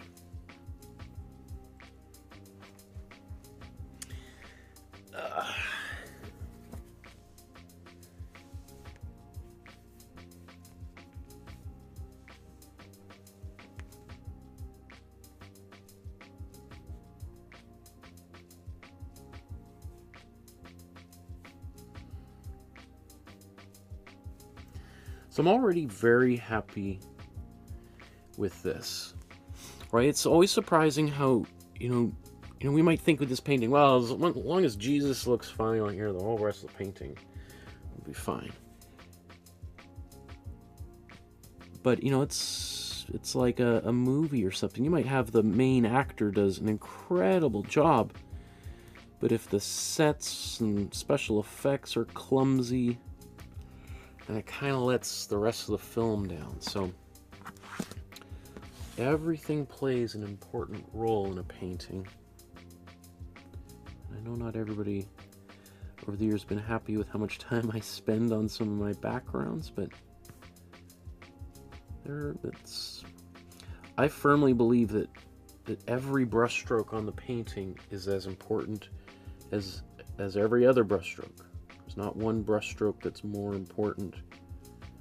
They all need each other. Just like every person plays an important role in a community, we tend to privilege certain people over others, which I think is a huge mistake. We might look down our noses on the people who pick the trash up or work at a convenience store or something, but it's not until, I think we've all been there where, you know, the trash doesn't get picked up for a few weeks, and then you realize how important the people who do the waste management really are for the functioning of a city. I remember years ago, my family and I went and visited Naples, Italy. Beautiful part of Italy. But there was a garbage strike on at the time we were there, and whew! If you're ever in Italy in the summer, it gets pretty hot. And if there's trash that hasn't been picked up in weeks on the side of the road piling up, it has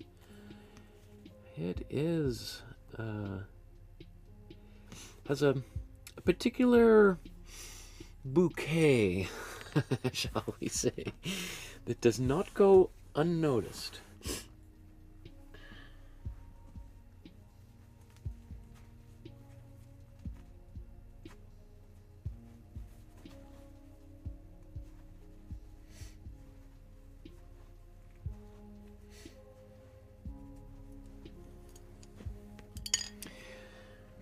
Okay, so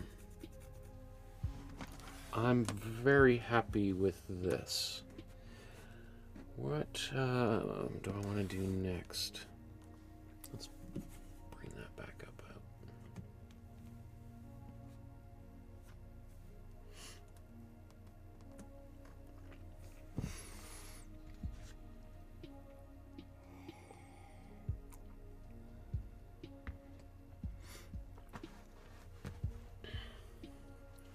I was just looking at the chat there. Barbara's last comment. Barbara says, I found out my name wasn't real when my dad's dad died. He used an alias. So his whole family, including my dad and me, should have had a different surname. Wow. That is wild. What an interesting story. Wow. And you know, that kind of thing is well, probably more common than you'd think, like, especially for immigrants like my family was on both sides. You know, my mother's side came from Ireland and England, and my dad's side came from Ukraine.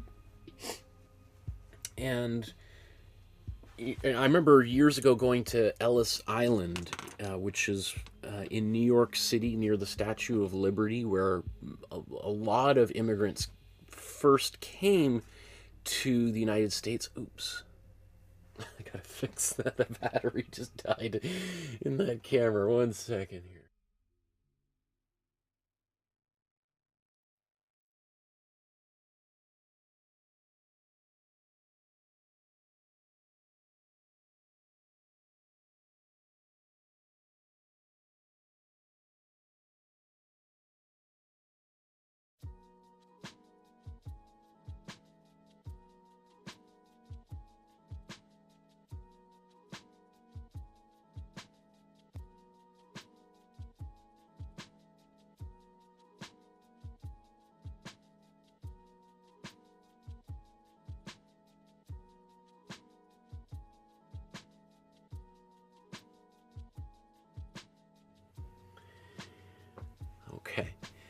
Yeah, so I was, that's funny how it kind of just froze like that.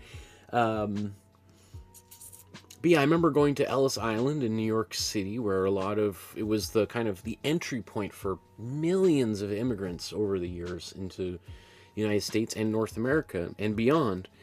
And I remember the tour guide who was, the parks interpreter who would talk about how, you'd have people who didn't speak any English would arrive, and they would ask them their name, and they might say, like my family, Markowsky. They'd be like, and the guy, was like, what? Say it again, Markowsky. Like, okay, I'll just put you down as Mark. That's your official last name now, right? And they didn't know how to read English. So like, okay, I'm gonna say Markowsky, and then it's not until they go to get a I guess a bank card. I don't know if there was bank cards 200 years ago, but just to register for a bank loan or something, let's say, and they're like, oh, maybe they speak a little. I want a bank loan. And they say, okay, sir, what's your last name? Markowski. And they go, oh, but your documentation says Mark. Oh, really? I don't know. It's Markowski. Me, Markowski. Well, I don't know what to tell you, sir, but your name says Mark. Right? So because those border guards they would do their best. So often people with different names, you could have a brother and sister, or two brothers would go through the immigration counter, maybe and talk to different people. They come out on the other end with different last names because they may not have known how to interpret how to write those names. That was one thing that's always stuck in my mind, and just thinking like, wow, I wonder how many people kind of like, Barbara's story is a little bit different, but how many people had that exact same situation, that all of a sudden the name just changed and goes into three different branches, and maybe two brothers appear and go into two different places in the country and have different families. And then it's not until like they register for one of these DNA ancestry.com or whatever websites, they find out, oh, our families are we're related, but at whatever time names changed at some point, right? Anyway, I find that all very, very fascinating. Interesting. Great. Senga says, my surname Gracie means shoemakers from Ireland. Wow.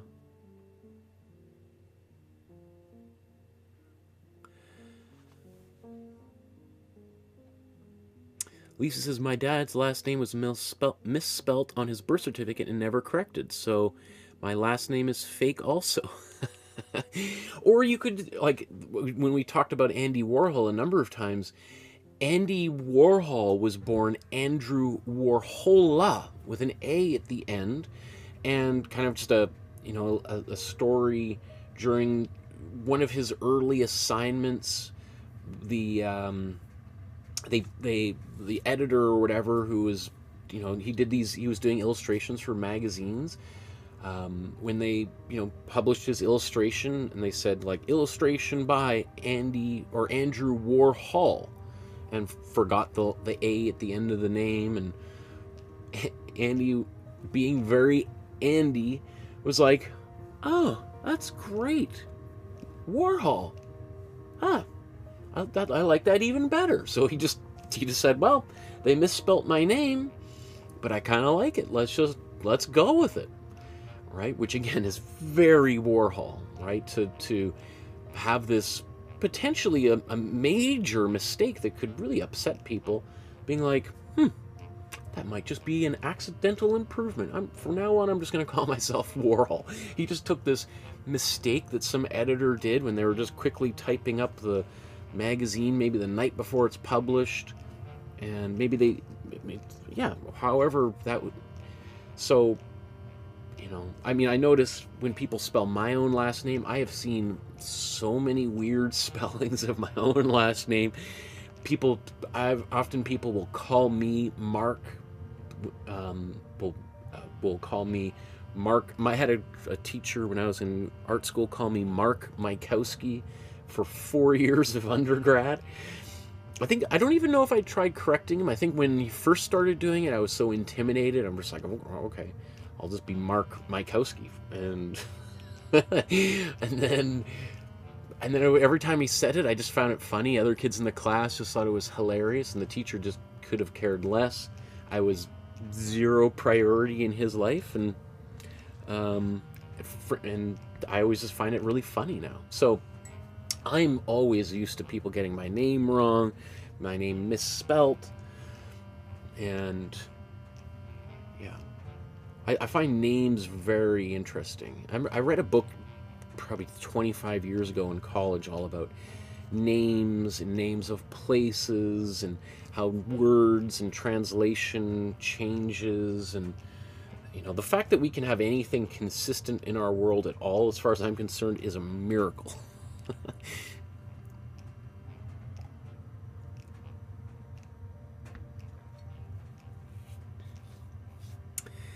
Senga says, my first name, Senga, also spells Agnes backwards. Interesting. What a weird. Huh. Okay. Michael, maybe we should push forward here.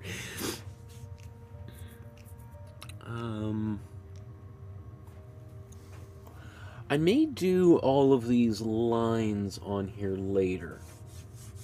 That might be something I might save for a bit more of a finishing touch kind of thing.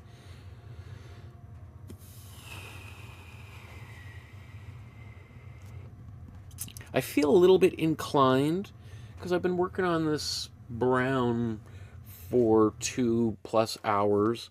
I feel a little inclined to just switch to the foreground and maybe start putting in the tablecloth. I know I said I wasn't going to do that 20 minutes ago, but I reserve the right to change my mind, right? Especially I've got all these other colors on here I haven't touched, and it's like, well, let's touch those colors so they don't just dry up. So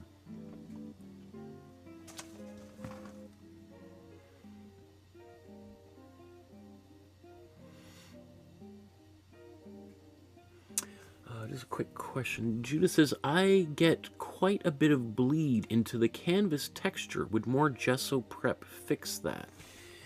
A bit of bleed into the canvas texture. Not exactly sure what that means. But because bleed is sort of like when something soaks out. And if the canvas is gessoed, it's probably, unless you're painting really watery paints, it's probably not going to bleed outward. I think, so I'm not sure necessarily what that means, but I do, maybe you're just meaning that you're not getting an even, like when you're trying to draw lines, you're not getting nice sharp lines. You might have kind of an uneven area. And yes, definitely doing a second coat, like, so all of these, they come out of, let me see if I've got,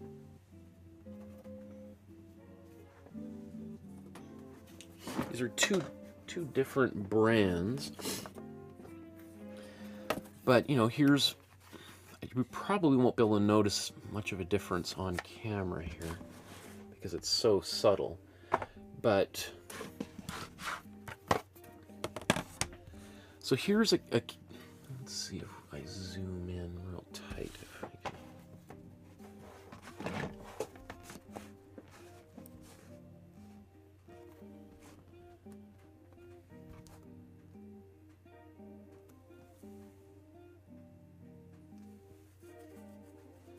Okay, so this one on the right here is a canvas right out of the plastic. Maybe even actually when I put my hand over there, you might be able to see a bit more of a difference. So you can see how much texture, you can see the weave of the canvas here. So, when it comes out of the package, You know, it's been pre-gessoed, so it's got that white coating of gesso, which gesso is like acrylic paint with plaster powder in it that's intended to fill in that texture a little bit. And so, I mean, it feels pretty rough. I'm not sure if you can hear that. So then what I do is I take it out of the plastic, and then I sand it with some like 100 grit sandpaper, and then I apply some acrylic gesso on top of that. And the reason I'm just showing you the back is you can see where it's sort of dripped off on the back side, right?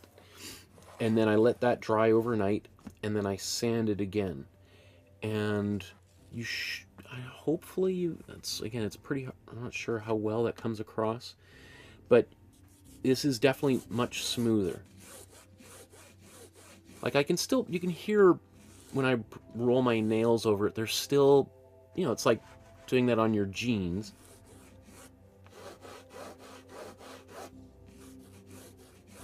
Can you hear that difference maybe? Let's see if I put that closer to this microphone.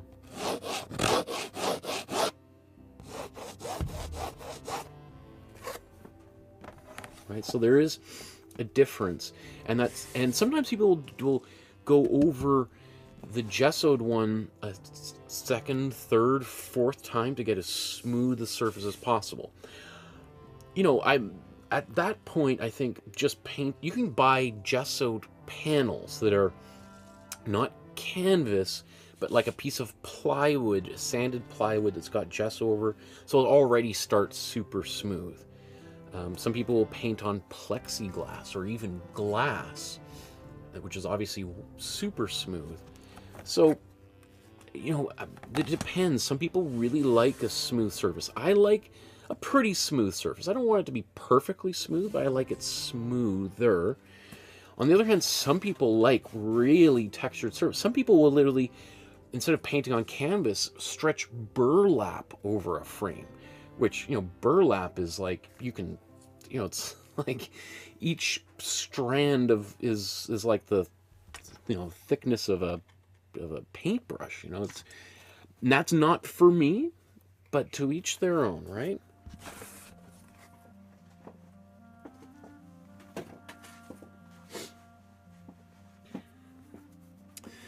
Barbara says, don't forget to like and subscribe. Kathy says, I can see the difference between them clearly.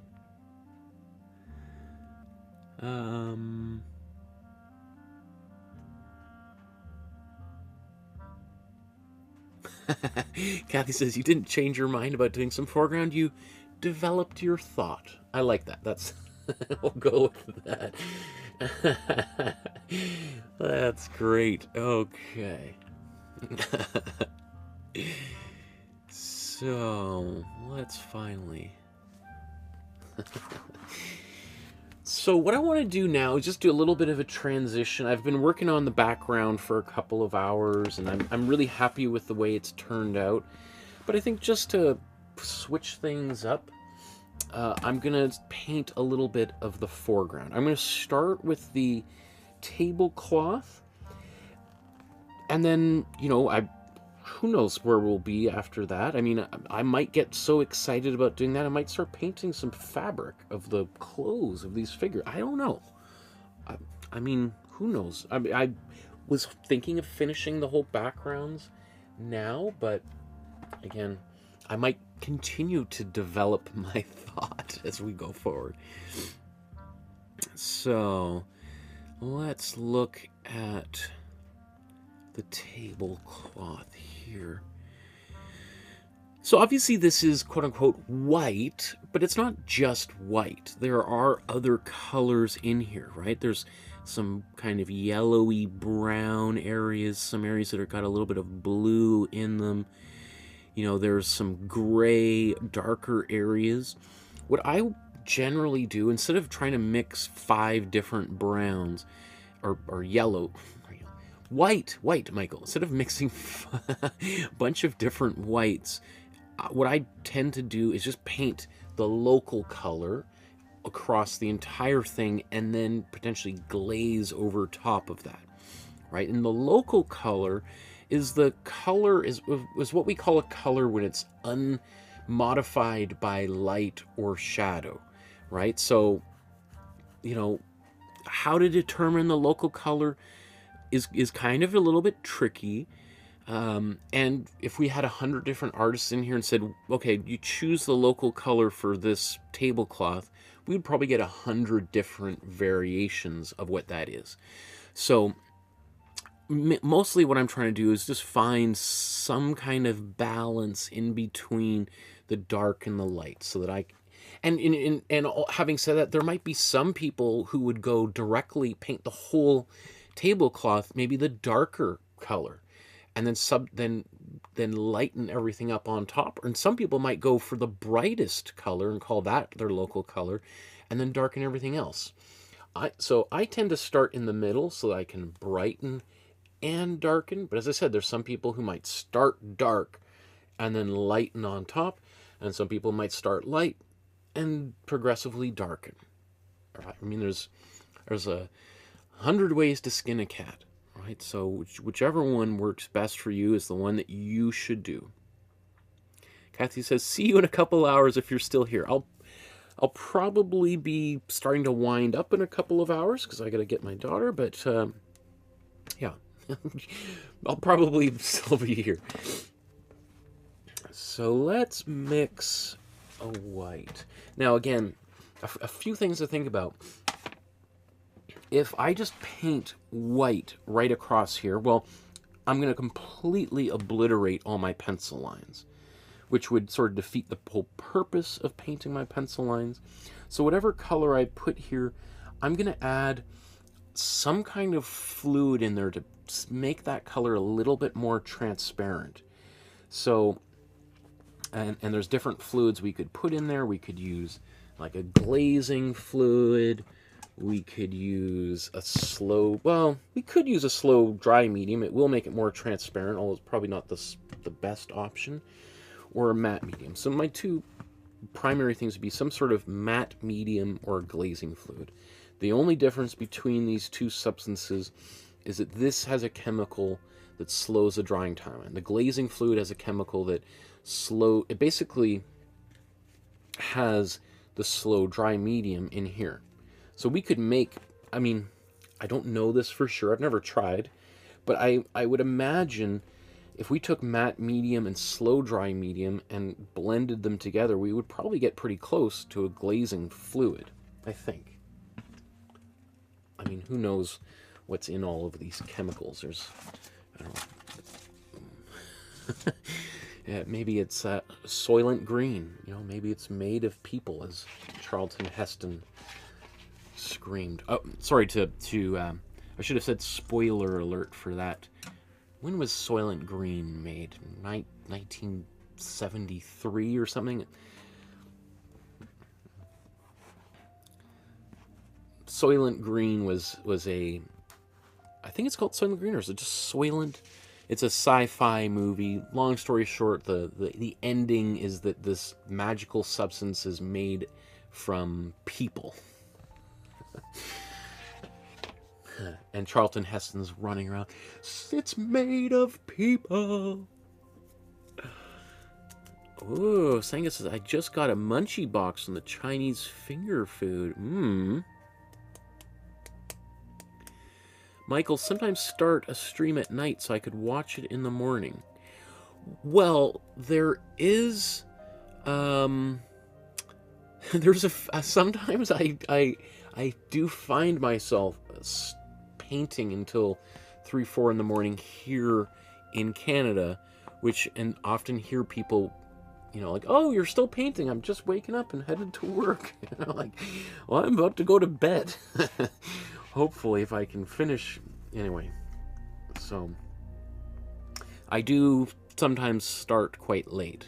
I have done a few episodes in the past where I've started here at midnight after my daughter's gone to bed and I've got, you know, cleaned up the house. But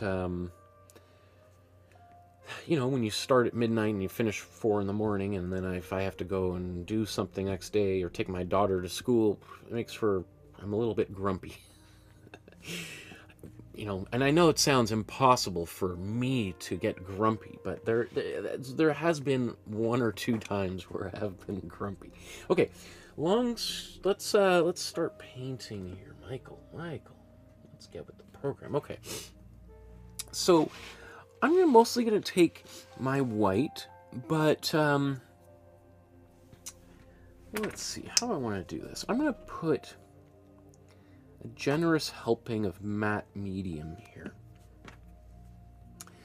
And then I'm going to take maybe, so this, let's say we've got 60% matte medium, 40% white titanium paint here. So that's going to help make this color transparent, right? And I might even still feel after this that I mean, I should be able to see my pencil lines through here. It's always, you know, advised to, we can add a little bit of paint to that transparent color. Oops, a little bit of, my paintbrush wasn't quite clean. A little bit of yellow came off. That's okay.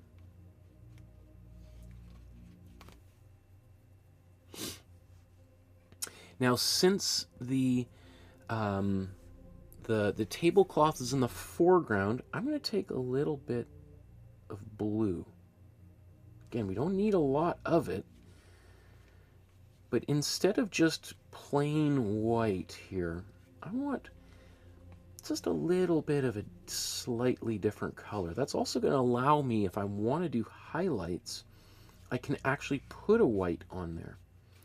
So that's almost, I'm going to take a little bit more blue. I mean, we are talking, that's like 2 grains of salt kind of blue. And yet when we put it into white, it changes that white a lot. I mean, it's probably not super visible on camera right now, but it is different for sure. And so that's just enough just to give this tablecloth just a slightly off-white quality. Also, the fact that it's going to be transparent is going to mean some of the yellow is going to be coming through again as well. Just getting some extra paintbrushes ready here.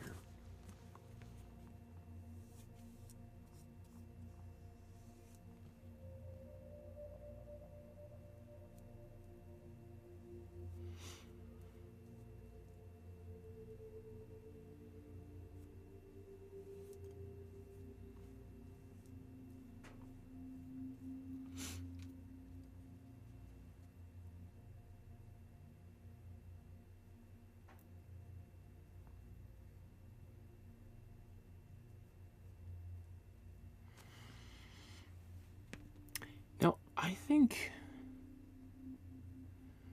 feel pretty good about painting over a lot of the surface of what's on this table.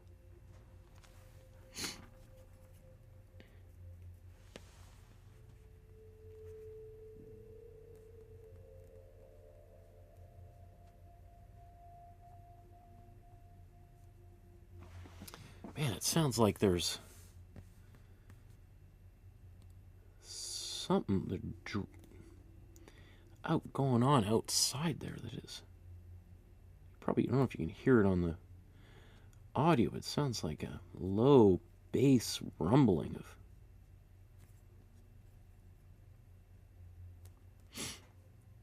some kind of construction or something going on out there. It could be space aliens sucking brains out of unassuming pedestrians.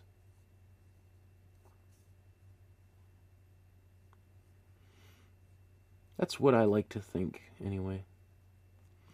I like to blame everything on space aliens. mean, they're always up to something, you know.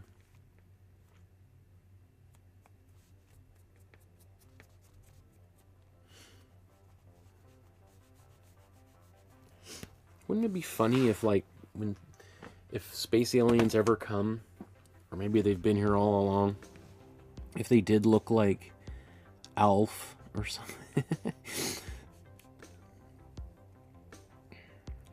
I would find that quite funny. Alf was a TV show back in the, was that the 80s or 90s? I don't know.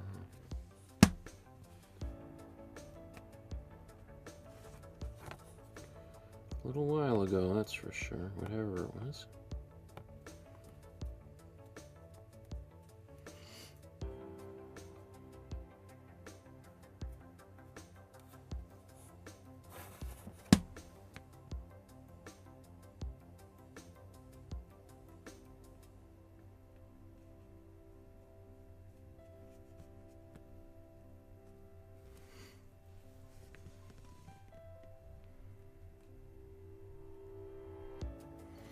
Well, I would think when space aliens ever visit us, they would probably look so different from us that we probably wouldn't even know they were here. Be like probably made of gas or something.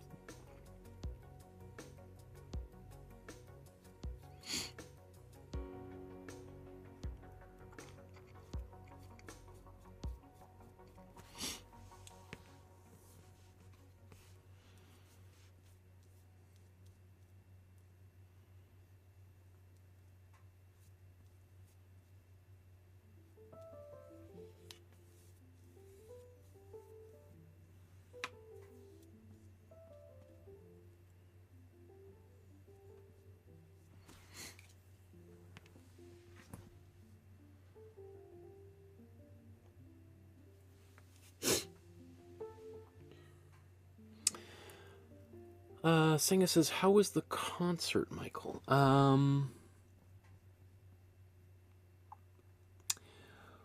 Well, did I don't think I saw a concert while I was away. I did see a couple hockey games and a baseball game.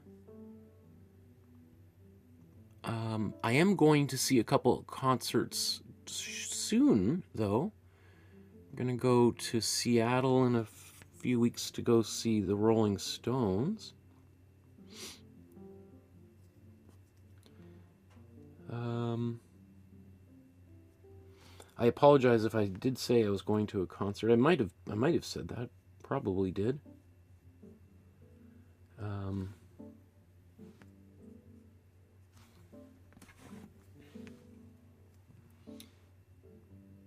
But I didn't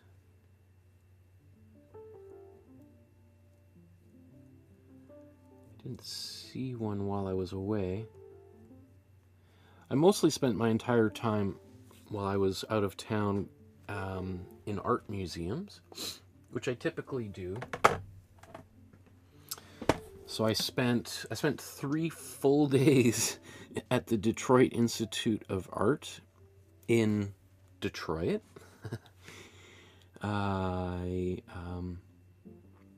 Which is an incredible art museum and is a little bit of a testament to how much money Henry Ford had. I was talking to a woman that worked at the museum, and she was saying that Henry Ford and his son, who eventually took over, they had so much money that obviously he collected, airplanes and things, but he also collected houses.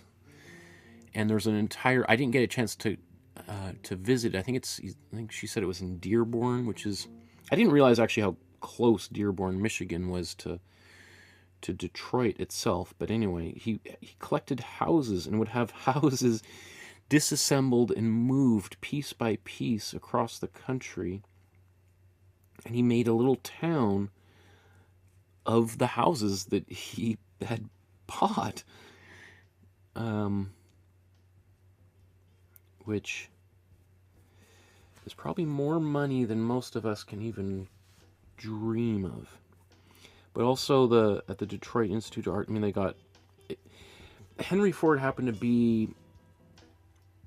get rich at the perfect time to be an art collector, because the art market back in the day was, there's just people were buying art, but there wasn't a huge market for it. Most of the time it was just very, it was like maybe museums, kings and queens, etc. But your middle class was buying art, but often more from just living artists that they'd commission. Henry Ford kind of came on the scene, and he was able to buy, great paintings by great artists for relatively little money. It's also what caused many countries in Europe, especially, and later Asia, to enact restrictions on taking items of cultural heritage out of the country, and at least giving collectors and museums within England or France or whatever an opportunity to purchase those artworks before they were sold.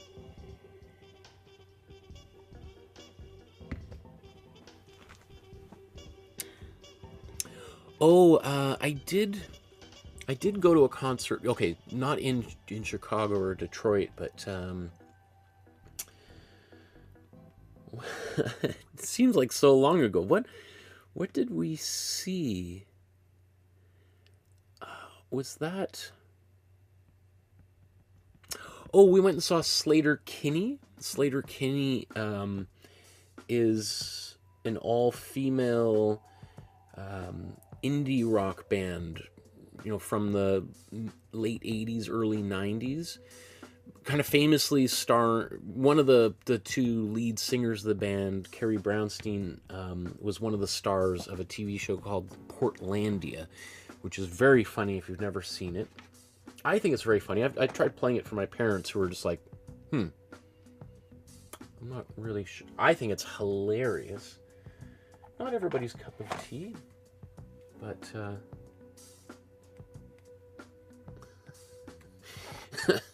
it definitely skewers kind of West Coast liberals and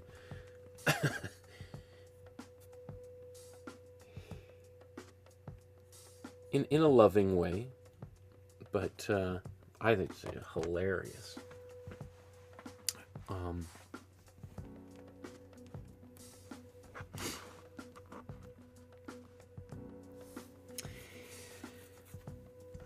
Okay, I think I'm just going to quickly blow dry this. It is mostly dry, but before I paint any more on it,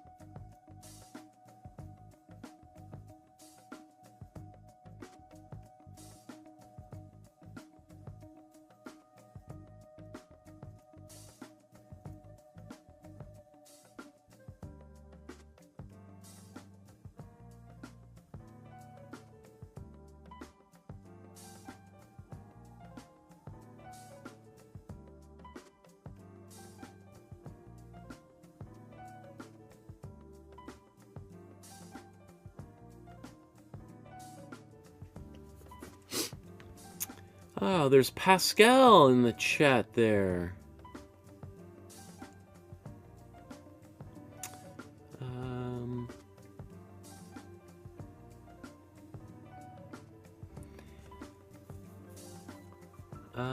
Harsh Raj says, "You really do love art, sir. Respect." Thank you, my friend. That's very kind of you to say. I appreciate that. Pascal says, "How was Chicago?" Wait, was it a Chicago concert or in Chicago? Chicago is on my list of museums to see. Detroit was phenomenal. Both, yeah. So I went to Detroit, Cleveland, Kalamazoo, and Chicago. In Cleveland, I went to the Rock and Roll Hall of Fame, and I went to a baseball game there. I was only there for a day. I didn't even expect to be in Cleveland. In Detroit, I went to the Detroit Institute for the Arts for 3 straight days. I really spent one day it was a rainy day. I was supposed to go to a baseball game, but the baseball game got rained out, so I just went back to the museum. And I just sat there drawing my comic book in there's a large room where there's a gigantic Diego Rivera mural. Diego Rivera is one of my favorite artists, and up until recently was the painting that took me the longest to complete. Since has been surpassed a number of times by much longer paintings, but for a while there, that was the longest painting I had worked on. I think I worked on that one for like 7 hours. Now 7 hours just seems trivial compared to some of the 12-hour paintings I've done since. Marathon sessions.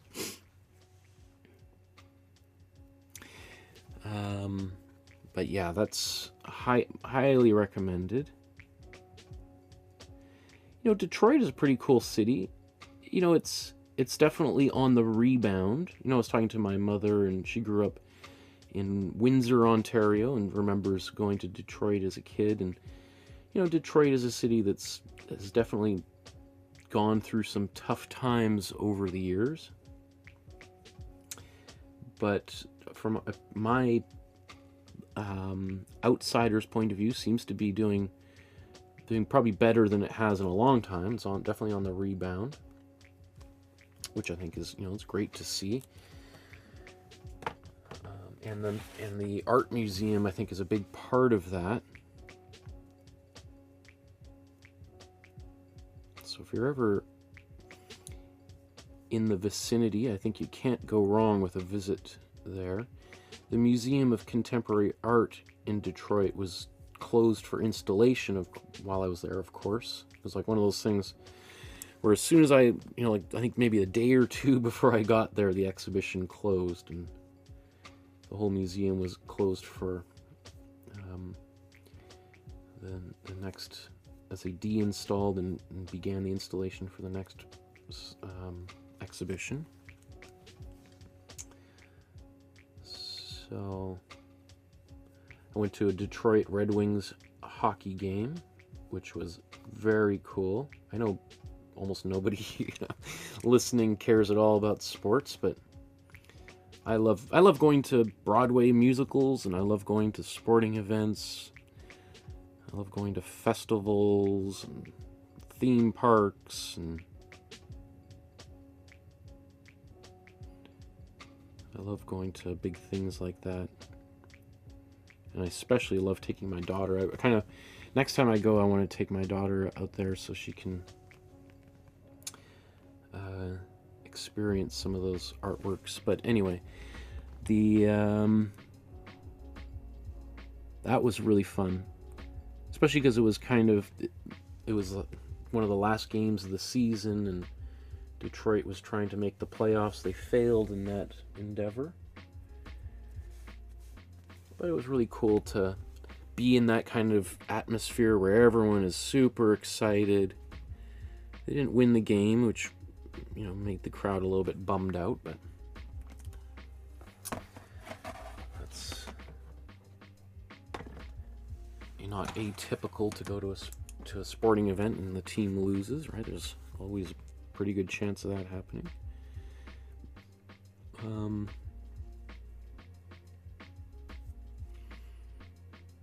I talked about the eclipse that I saw down towards Cleveland, the beginning of today's episode, and people were encouraging me to maybe do an episode on that, so I think I'll probably save all those stories for that episode. And then I went to Chicago for Or well, I went to Kalamazoo and visited an old friend, my oldest best friend there, and a beautiful little town there where we went. Kalamazoo is kind of famous for having the original Gibson's guitar factory there. It's kind of where a lot of, you know, it's also, there's the Motown Museum, but of course that was also closed the day that I was there. We went to the old Gibson's guitar factory. It's no longer, it's actually a different brand has bought it, a brand called Heritage Guitars, I think it's called. And we just so happened to be kind of walking, you know, it's this old building, and from one side it just looks like they're going to tear it down, but we walked around the other side, and there happened to be a guy about to go inside, and he invited us in and showed us around the plant, and some beautiful guitars. They're expensive. They're all custom handmade guitars. Personally, you wouldn't see me spending a couple $1,000s on a guitar, but, you know.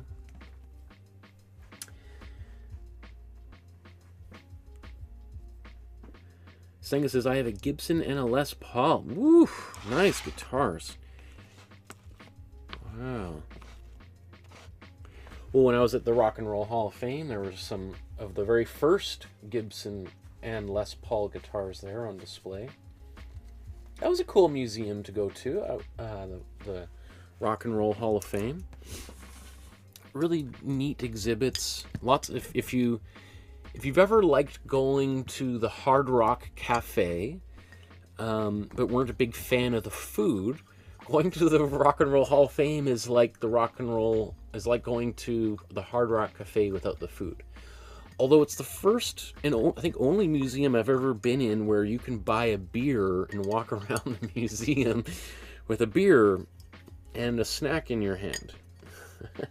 Which seems very appropriate for the Rock and Roll Hall of Fame. Now I think I am going to do another coat of white, maybe?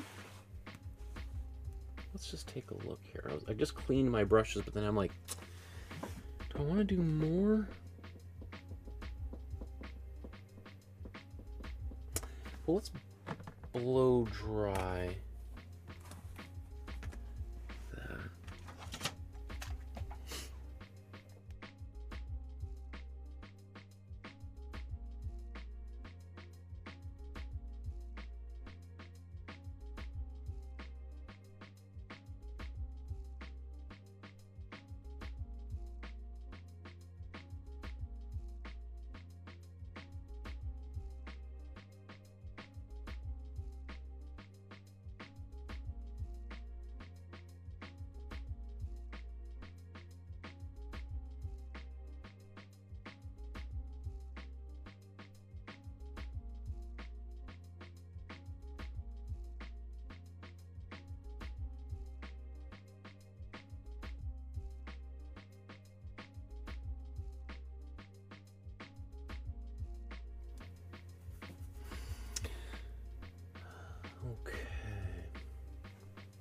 But I think at the end of the day, my favorite place was Chicago.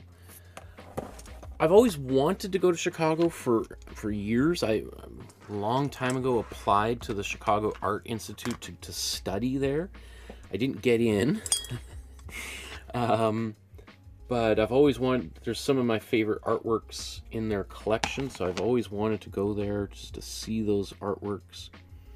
And it is amazing. And unfortunately, you know, I was there for 3 days, but the Chicago Art Institute happened to be closed 2 of the 3 days I was there. So otherwise I probably would have spent all 3 days in the museum. But I did shoot a lot of video and photographs while I was inside. And I have some ideas of what I want to do with that. So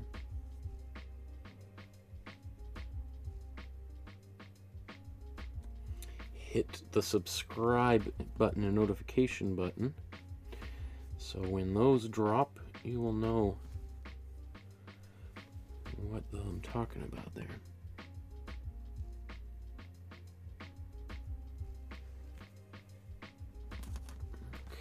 Okay, that's good. So, you know, this is my third coat of this transparent white, which, you know, had I just painted one white right out of the tube, I could have done it all in one coat, but most of my pencil lines probably would have disappeared. So while this is, you know, time consuming, it's, as far as I'm concerned, is not a waste of time at all.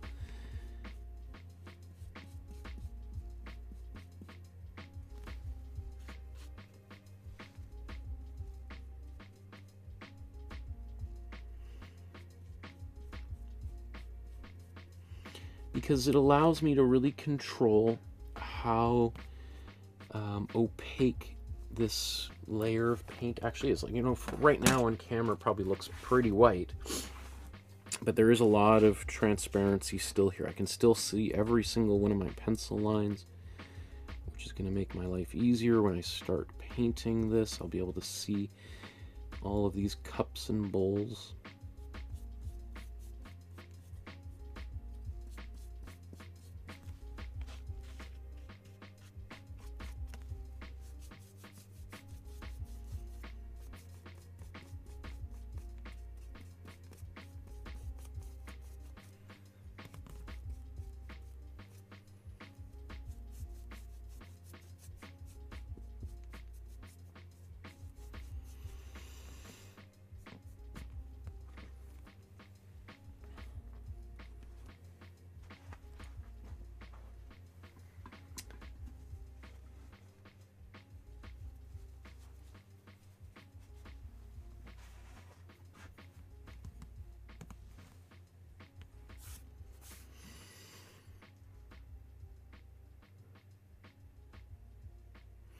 Senga says, I saw Pink Floyd in Paris in 1994. First concert, amazing, the best.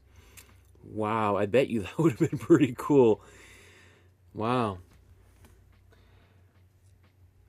I mean, there was a big Pink Floyd display at the Rock and Roll Hall of Fame. They had the wall from the wall. This big sort of set piece that they had during some of those concerts.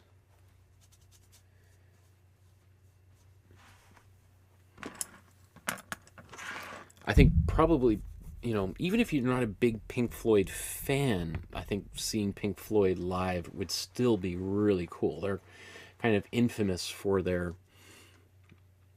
you know, the stage design and lighting and the way they use the sound systems, etc. Okay, how am I doing? Okay, I gotta wrap up within 2 hours, so let's move this out of the way. I'm just gonna put these back into place here.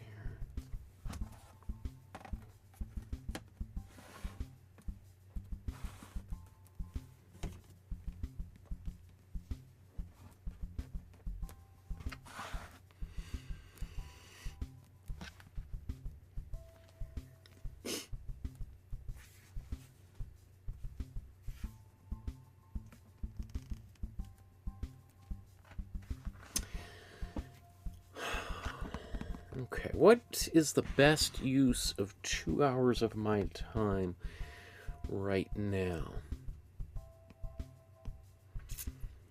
I mean, within 2 hours, I could probably get most of the colors of the robes in place.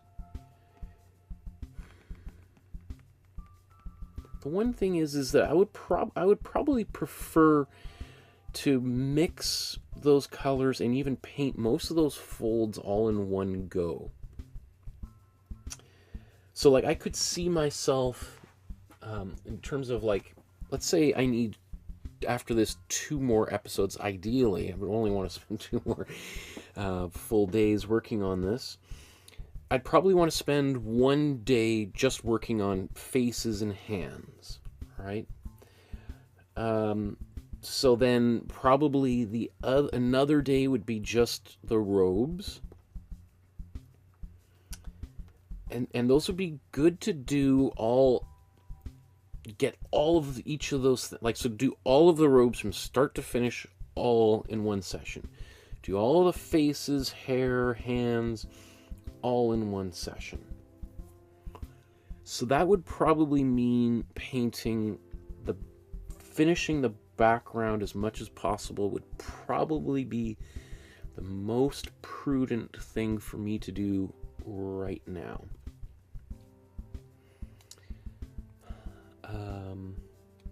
As much as I would love to just move on. So, okay. You know, it's not the most fun, exciting thing to do, but super necessary. So let's see.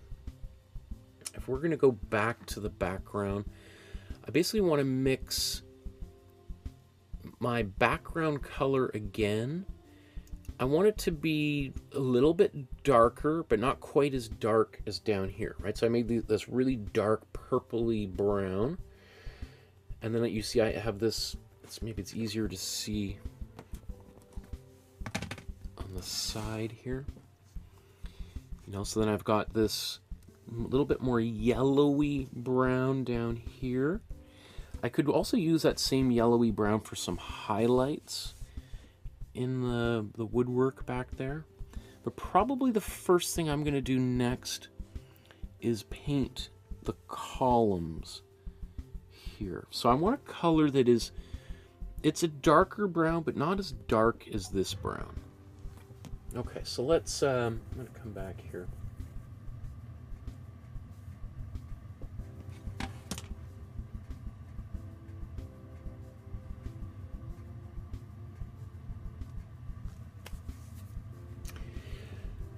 Okay, now that I've got I got that tablecloth started, what I want to do is go back to the background and ideally, maybe not entirely finish it, but do a pretty good session there to get those columns and the paneling in behind as completed as possible.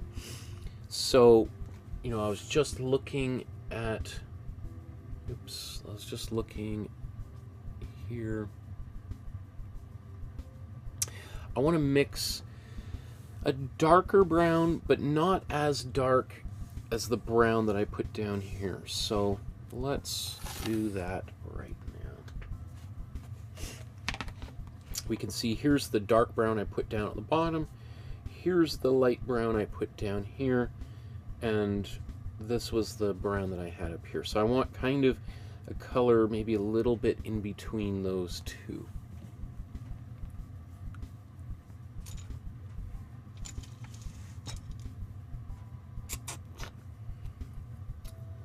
We're gonna need a good amount of it, so I'll probably end up using this bigger brush for now.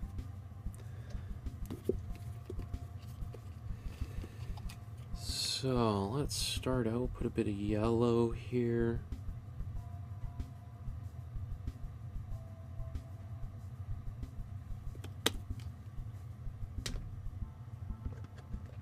These are all 3 cool colors, by the way, that I'm using.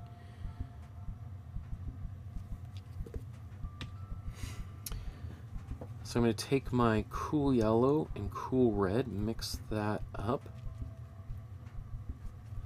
I've got a pretty dark orange here, almost red.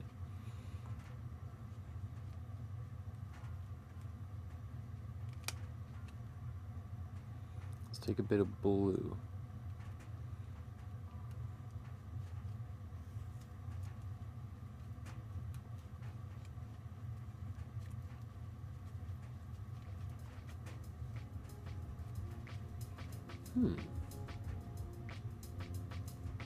that's good. I think I like this color.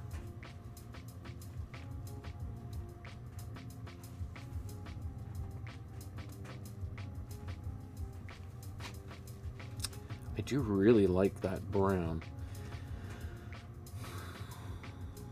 It doesn't really appear there though. Let's put a little bit more blue, and I got to be careful because this blue changes this brown very quickly. That's better.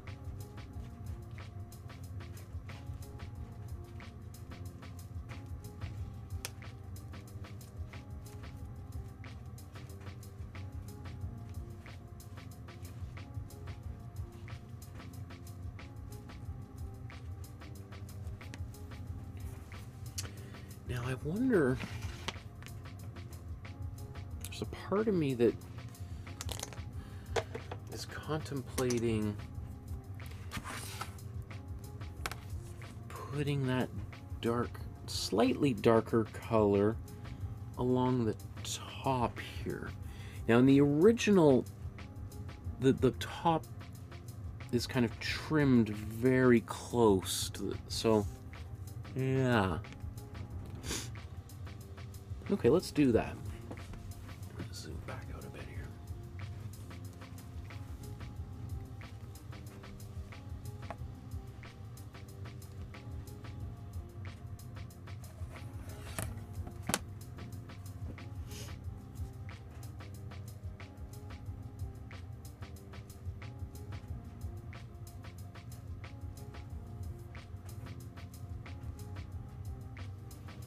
You know what? I think I am going to put a little bit of paint or tape down. Sorry. Here.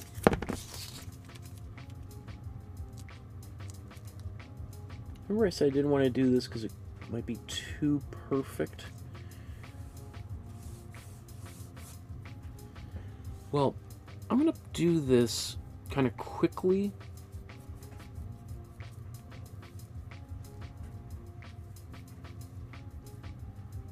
Notice I didn't put any glazing fluid or anything there.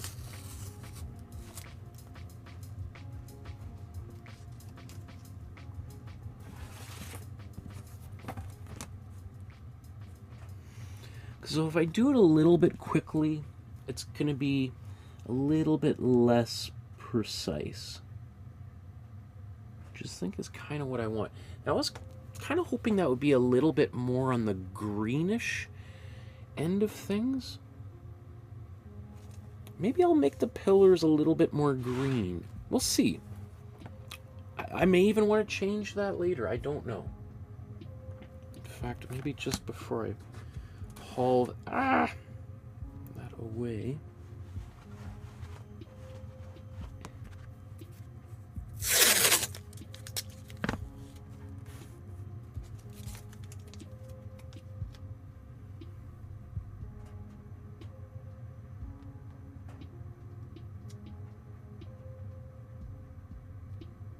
Oops, I went to the other side, don't I?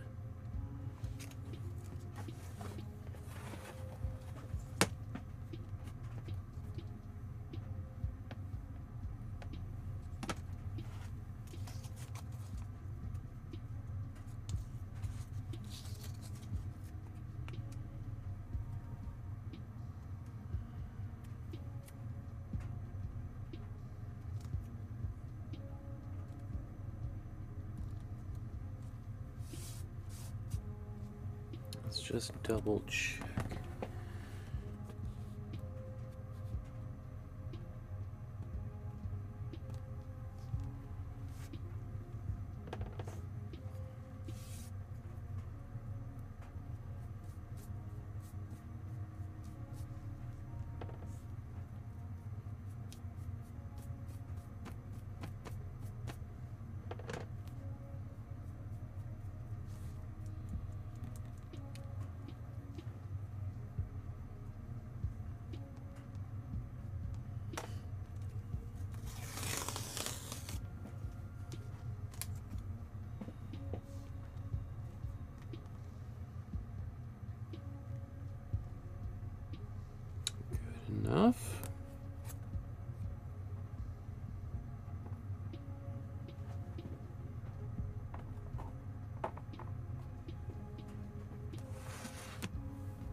felt like that was kind of bowing a bit.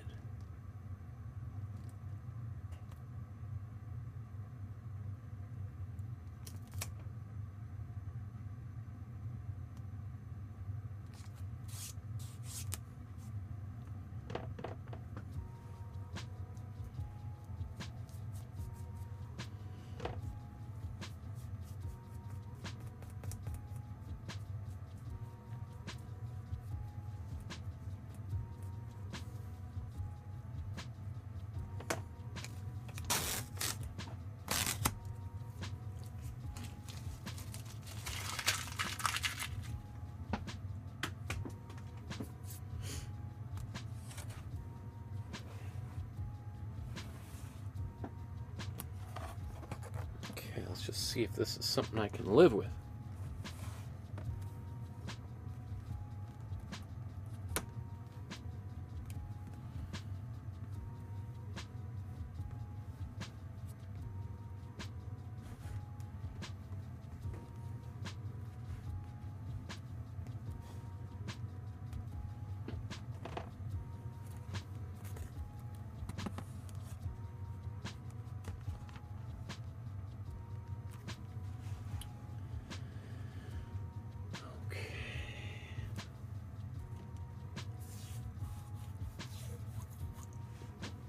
Now it is kind of different than I was expecting to paint there. But I don't mind it. In fact, I think actually if I do paint these pillars a bit more of a greenish brown, I think that might look kind of nice. So it'd be nice to have multiple greens in here. So, or multiple browns, so that we've got like a purple brown, a yellowish brown, a reddish brown, or kind of maybe your average brown, and then your more reddish brown, and then a really green brown. That might be, I think that's what I'll do, yeah. I think that's kind of cool like that. As opposed to the pillars and, I don't know what, that's the ceiling, or just the top paneling at the top of the... Okay, yeah, that's good. I think I will just quickly blow dry that.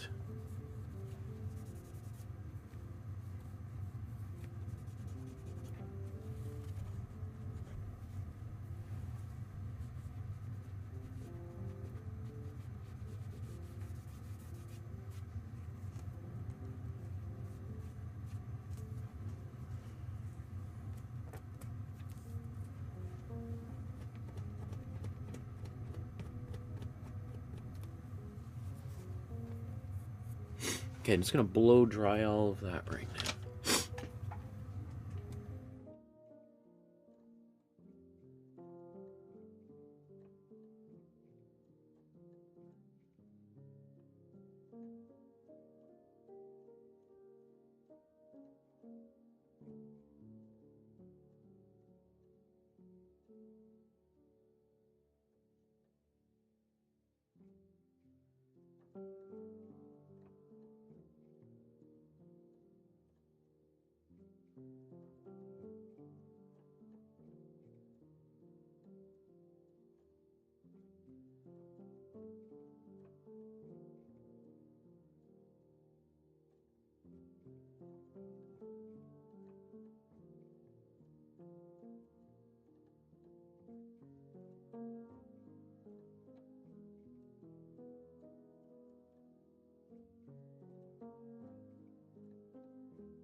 I'm just going to consolidate all of this paint, because I think I'm going to try to use that for some of the details in the paneling,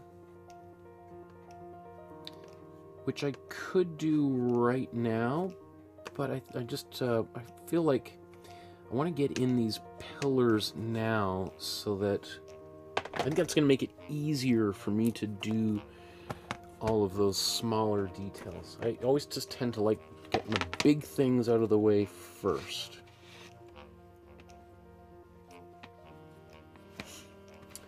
So let's take our cool red.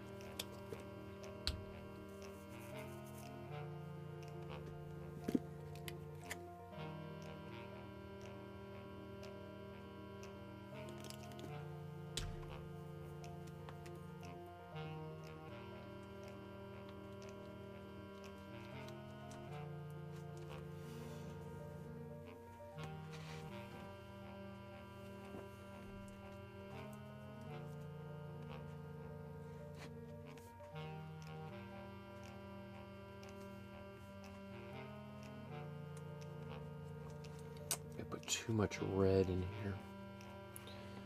So let's put a lot more blue.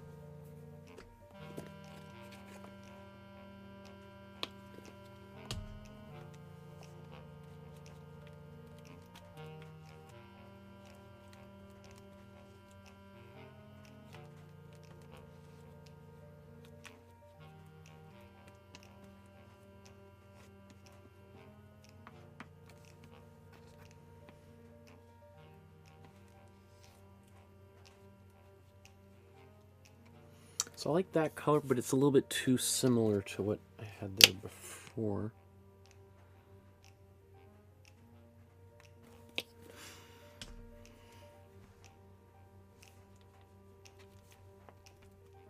There we go. That's the brown that I want. It's, again, it might be the kind of color some people say, that's not brown, that's green, which is perfect.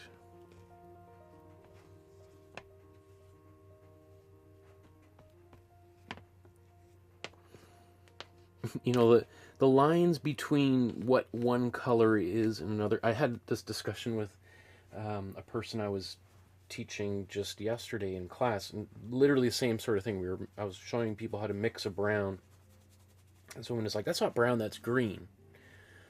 It's like, well, it's not like there's a an official. It's like a a border that you cross where you have to show your passport, and you're like, officially leaving brown and entering Greenland. Pardon the pun. You know, it's pretty blurry what those distinctions are, so you say green, I say brown.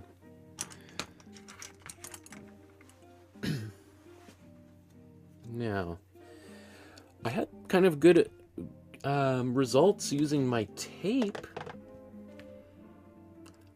I did say an hour ago it was a bad idea to use tape, and then I used tape and I was like, oh, that's a great idea. So I'm going to do that again here.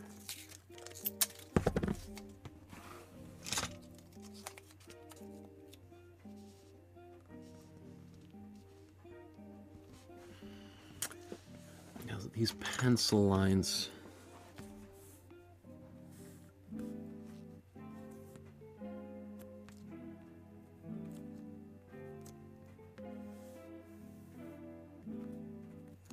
Okay.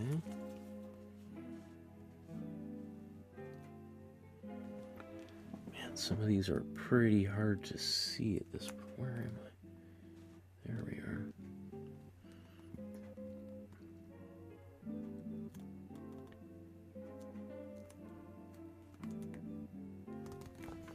So I can also use the edge of my canvas to try to get these lines as straight as possible.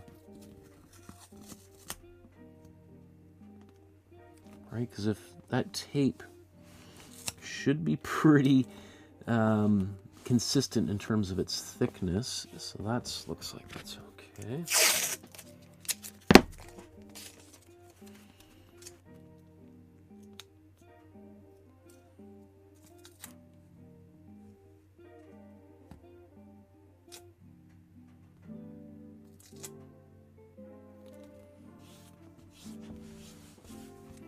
I think what I'll do is I'm just going to put this tape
I think that's good.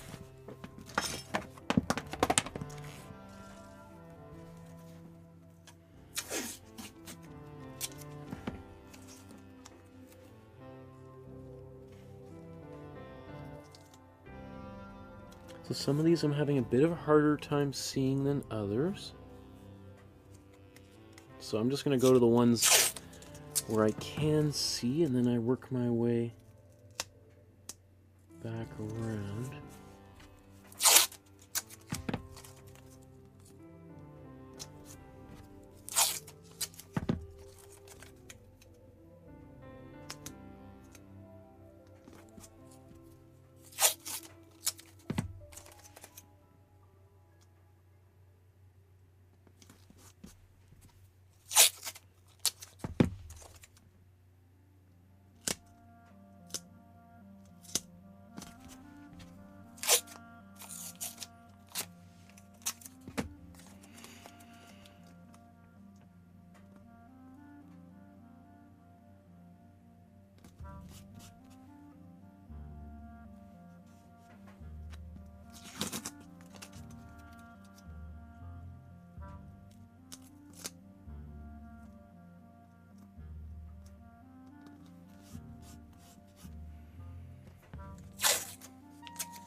Barbara's putting the kettle on.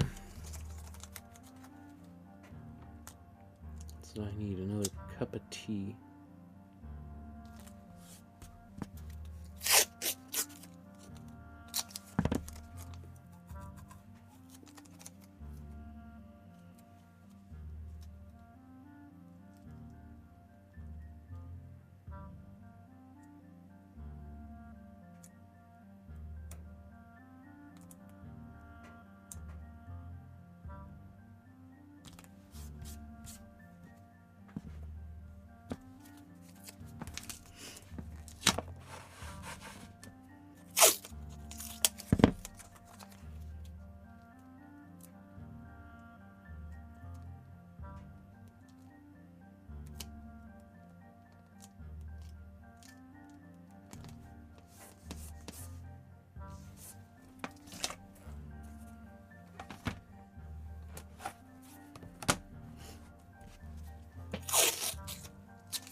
So I know that this guy's head is maybe going to cover up all that, but I'm still going to paint it.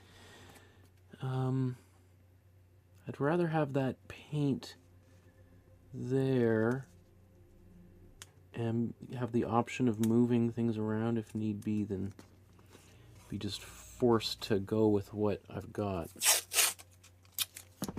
Or to have to expand the top of his head. Okay, where is that?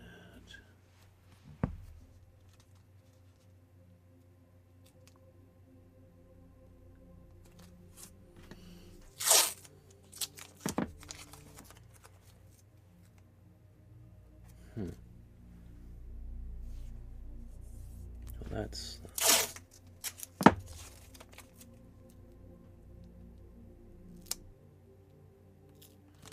again, you know, some of my lines are hard to see, so I'm going to use the edge of the canvas down here to help me get that line relatively straight.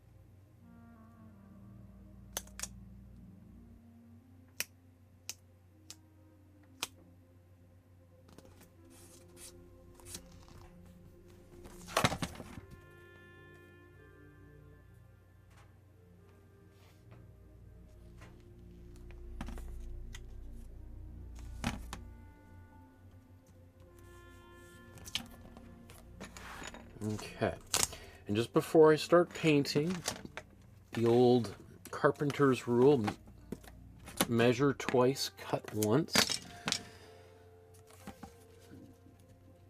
so that I don't get any weird surprises.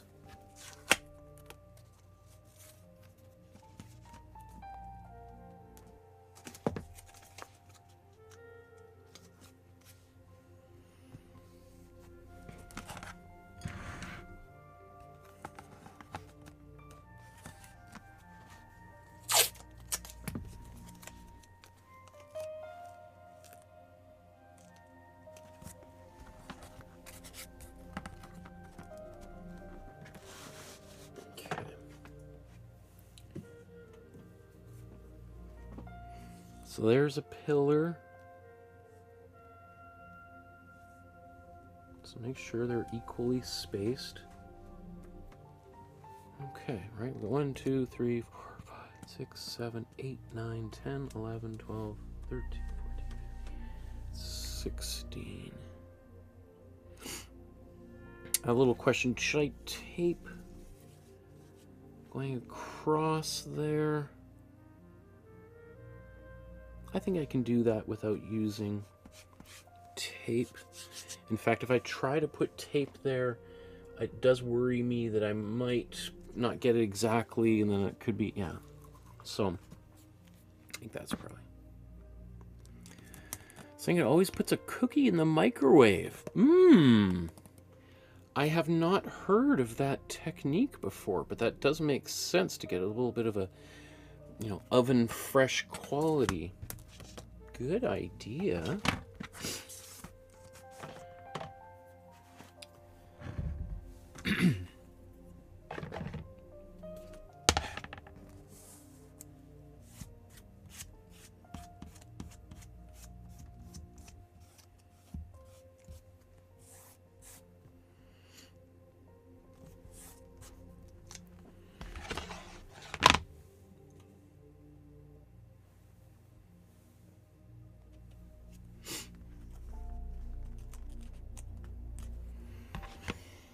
So I'm going to take this brown that we just mixed up, or green, again, depending on how you think about them. And maybe I'll start...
I'm going to let that dry and do a second quick coat.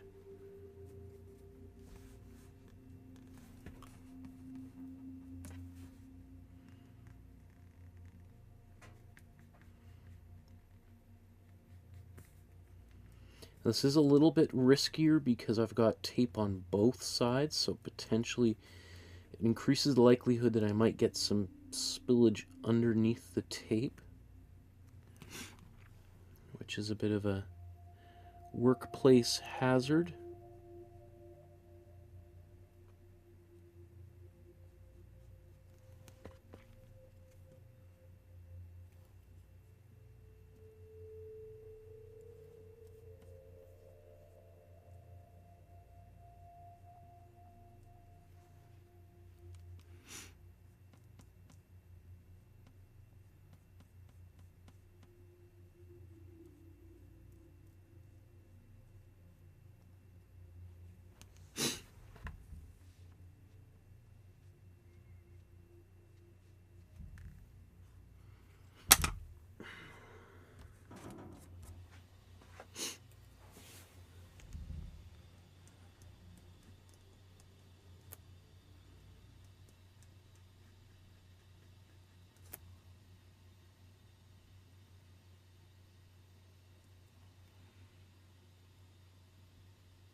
Okay, I'm going to quickly jump back to this one. Paint.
So my hope is with these columns in place, it'll make it easier for me to see where the paneling goes, so I can quickly do that.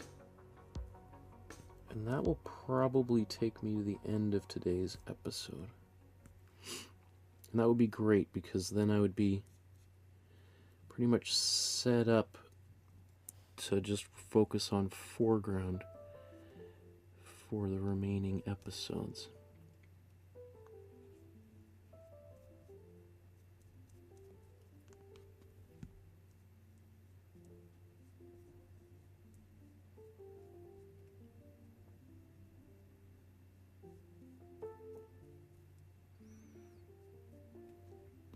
And you know, all this background stuff is certainly not the, you know, the star part of this painting,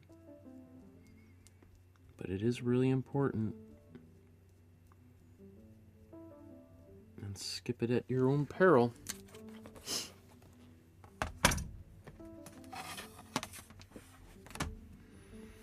Let's go back to this one. It does make me anxious when I put kind of thick blobs of paint like this, that I'm going to have some pretty hard edges of this from this tape. But you know, I guess hard edges in the columns, it might not be so distracting. It might actually kind of create a little bit of a pleasing structure back there.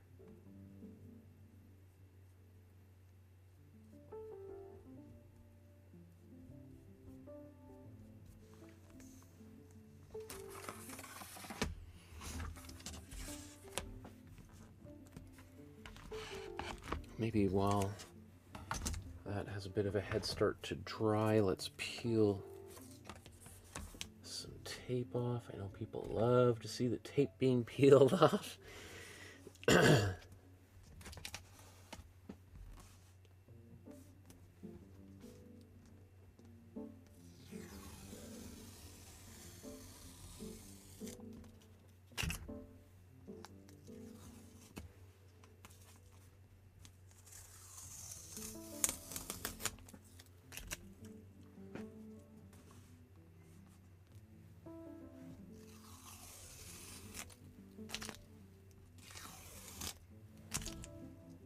Yeah, it's not perfect. There's a few little places where paint is snuck under, but that's okay.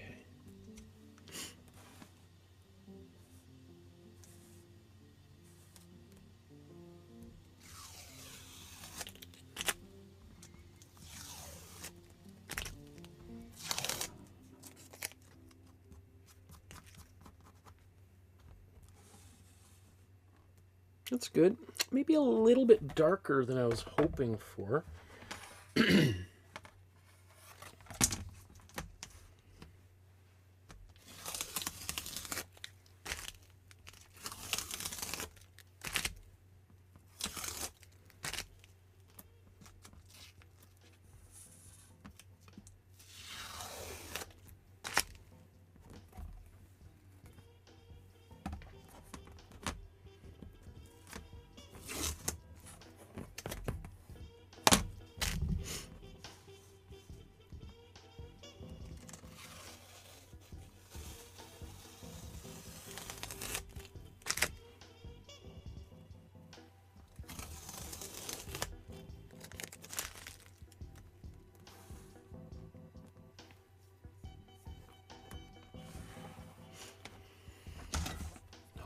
Just get this paint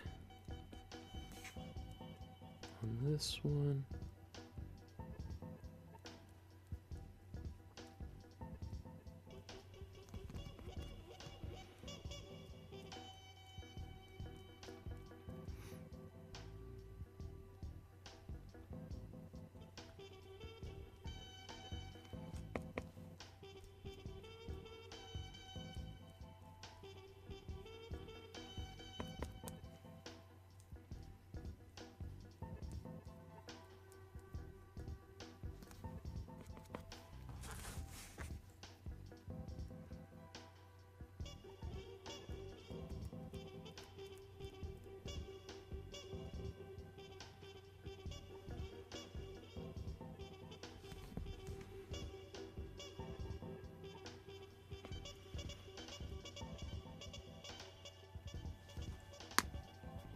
Okay.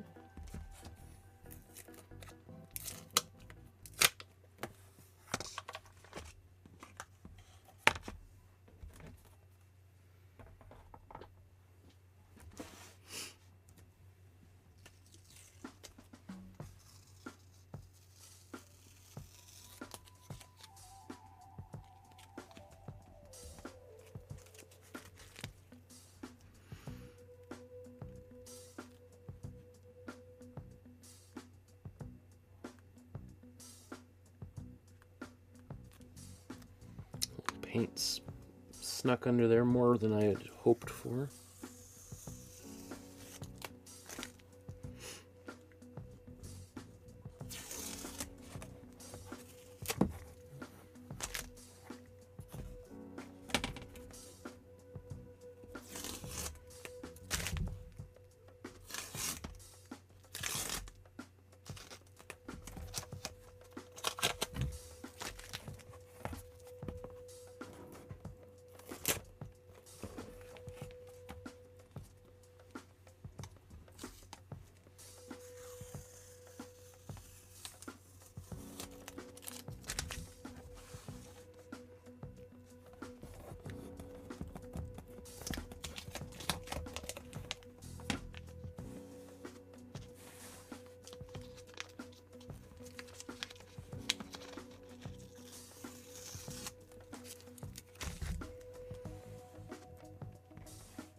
Okay, so there's some paint that really went under there. It's okay. And I got some paint on there, so I don't even know exactly when all that happened, but it happened. So sometimes when I get going, I get a little bit sloppy.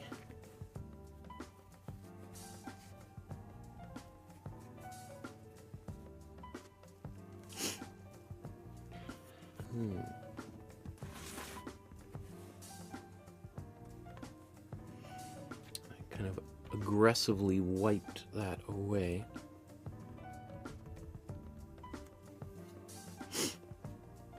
I'll touch that up later.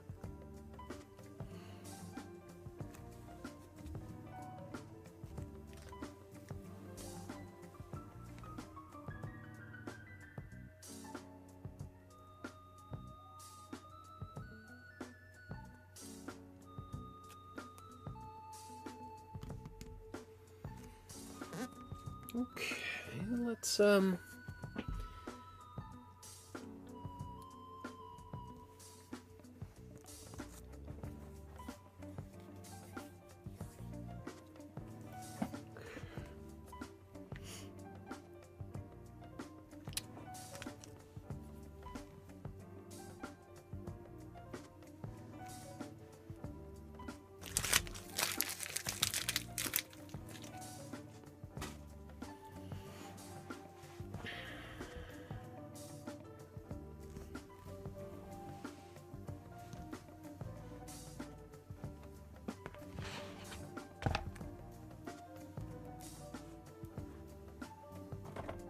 I think that's nice. Little stripes there I think are going to work really nice.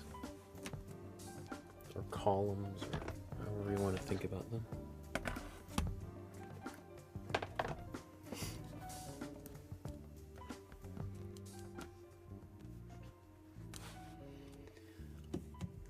Let's see here. Oh, my what? Okay, no, it's working, but that's weird.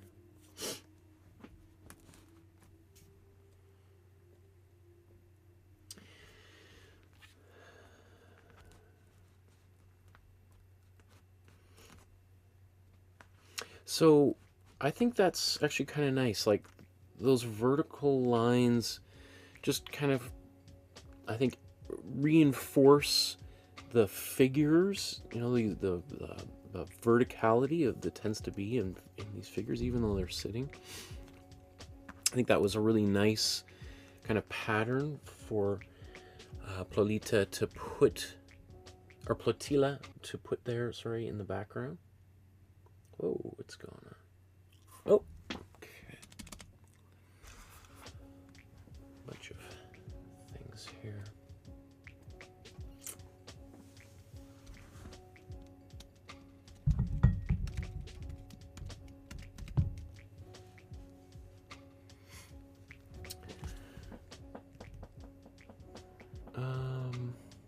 Now, the way that she did those columns is a little bit different than what I've got here.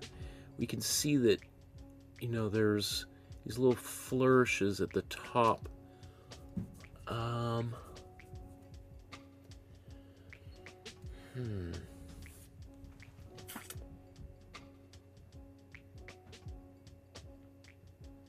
mean, I could paint those.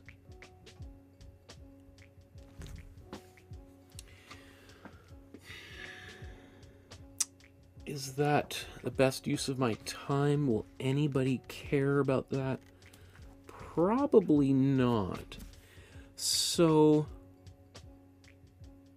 if I could put them in later. You know, if I look at it and I feel like they're really missing something, I could do that later.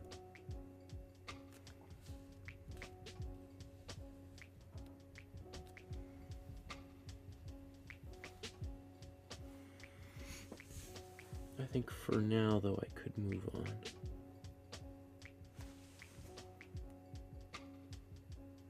Sorry, get a nice view of the top of my head there.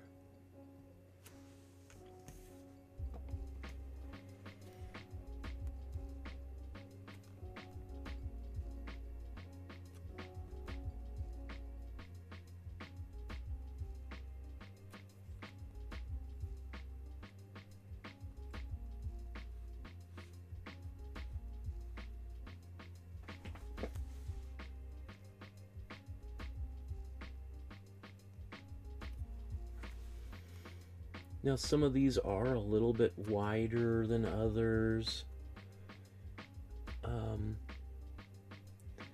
which is slightly unfortunate, but not, you know, something worth getting too upset about, I don't think.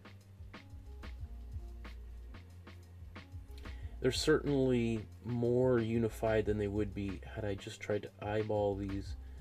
Or not eyeball them, but just paint them in by hand without the use of that tape.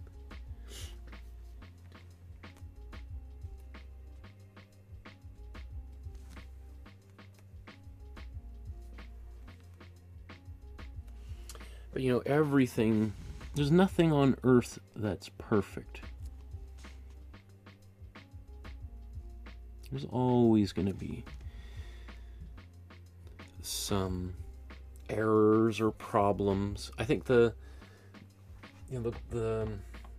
being an artist is deciding what you can accept and what you can let go of.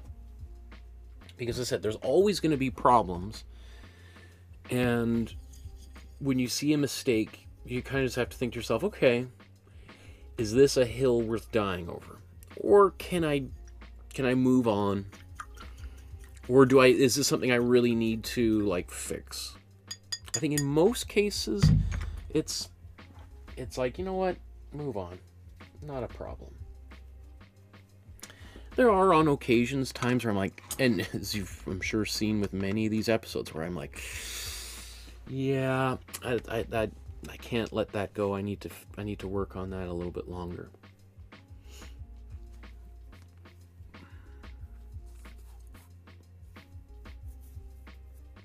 Okay, so I have about 1 hour before I got to run at the very latest. Maybe I'm just going to quickly blow dry these because they are still a little bit wet, especially where I just touched them up.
I just panicked thinking, did I not mute the computer?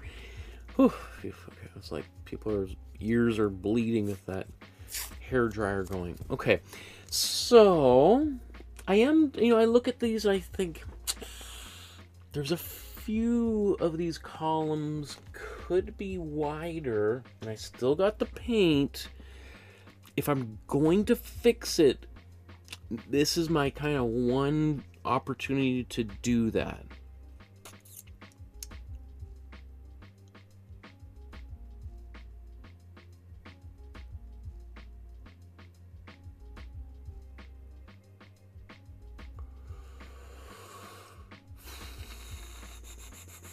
I think I'm going to do just a quick little touch up on a few of them. And I'm really only talking about widening these columns by about 1 millimeter.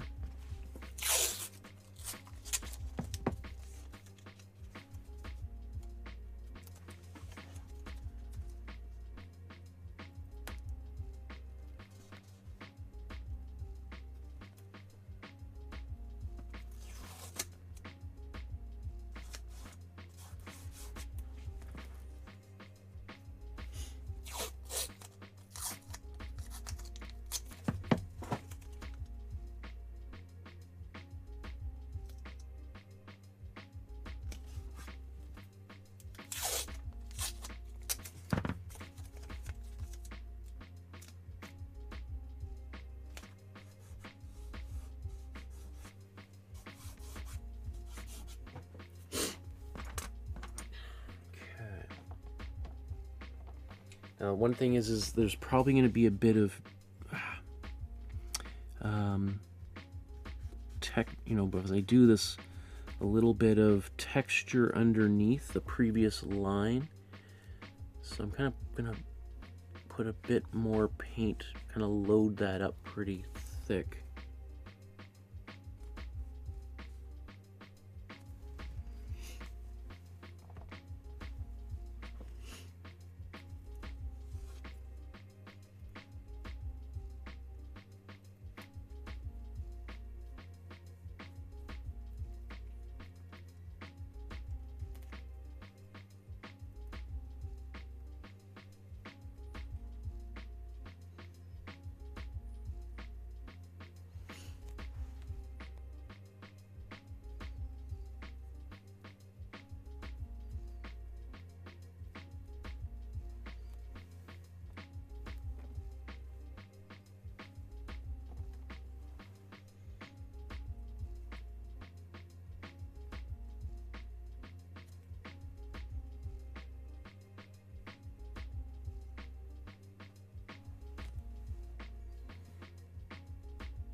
I'm just going to quickly blow dry that.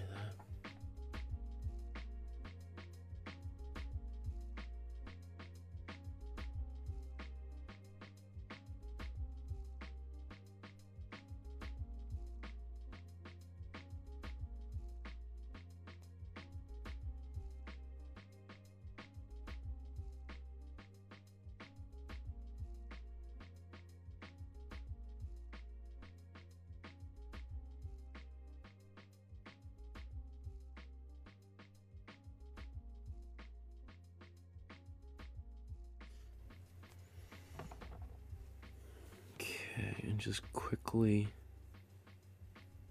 going over.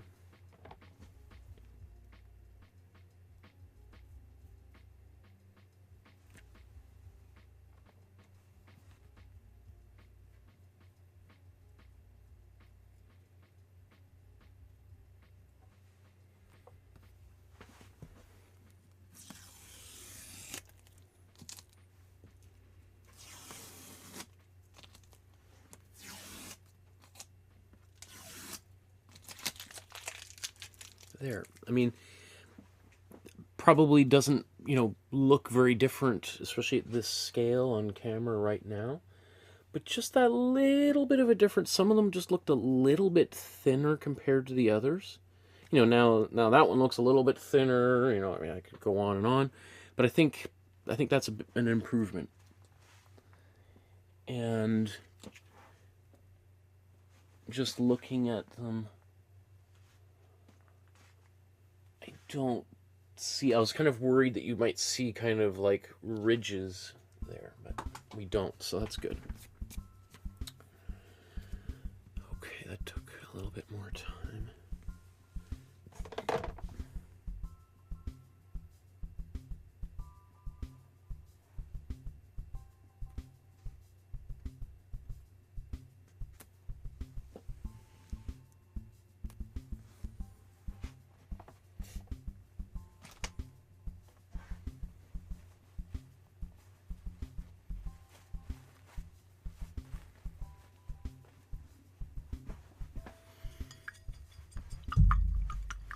Barbara says, I'm so enjoying watching all the detailed work on this painting. I've really missed this. And Singa says, I agree. It's looking good. Ari says, I love using masking tape for painting. It is a big time saver for sure. You know, I perhaps, you know, if I could probably have done exactly what I just did in the same amount of time by hand painting them. These lines would have looked, you know, a little bit wobbly in some places. I could have made them look even sharper if I had used a little bit of matte medium to kind of help seal those edges, because paint did kind of squeak out a little bit underneath some of those lines. So, you know, I've done a number of paintings with hard edges before and shown kind of exactly how that part. It's not too much more than what I just did here, but what I would have done is just when you put that tape down, I would really kind of go over that edge with my fingernail. Then I'd apply some this matte medium over that edge just to kind of seal, so that the paint is almost impossible for it to sneak under the paint. As I said, I didn't want the my lines to be too perfect, because that could be kind of a little distracting from the areas that I'm, like the faces and things that I'll paint subsequently. So I just kind of had to kind of be a little bit careful there. Okay. Now there is, let me see,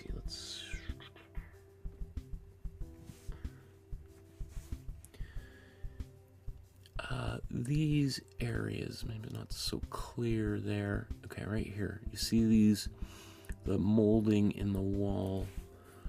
I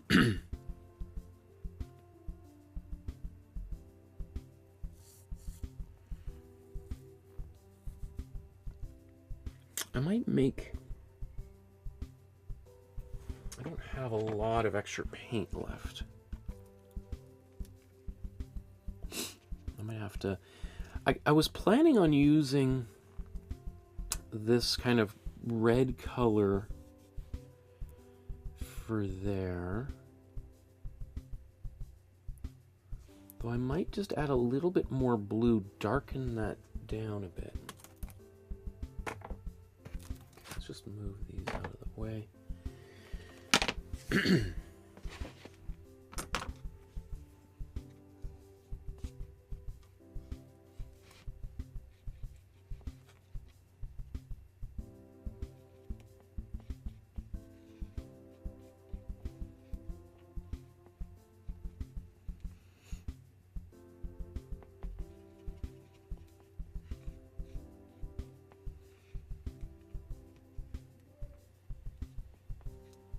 Okay, I think I'm going to need to mix a bit more paint.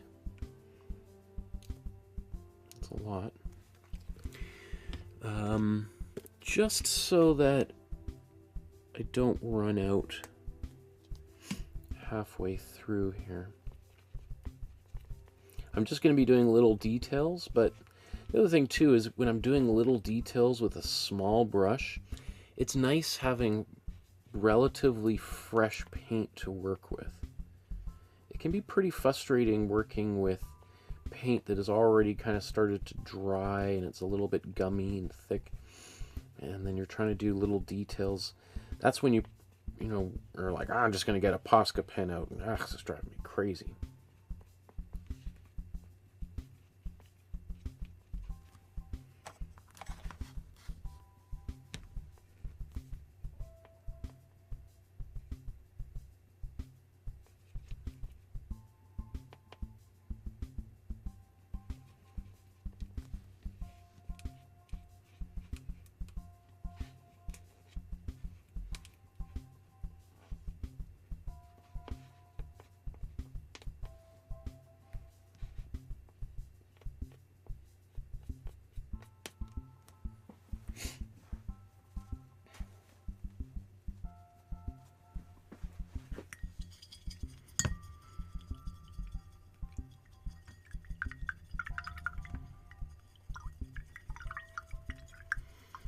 All this talk of cookies and ice creams, Chinese snacks. Oh my goodness, you guys, cheese. What are you doing to me? You guys, making me hungry. It's been, 5 hours since I've eaten. Oh.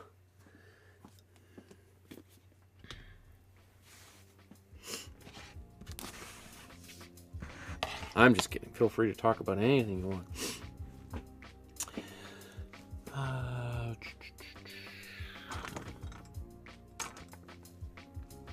there we go.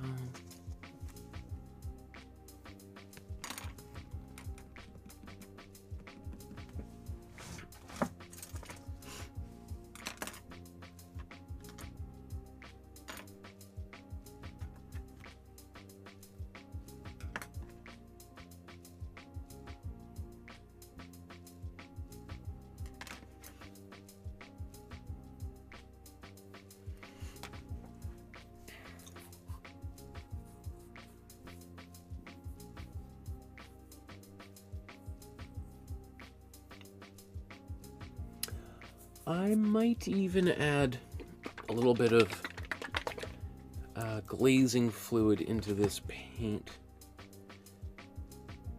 That's going to make it a little bit more fluid-like.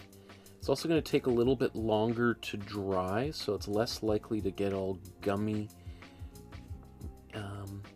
So let's just make my life just a little bit easier. It may make it a bit more transparent, although I didn't put too much in here, so I think the transparency level is going to be pretty, minimal.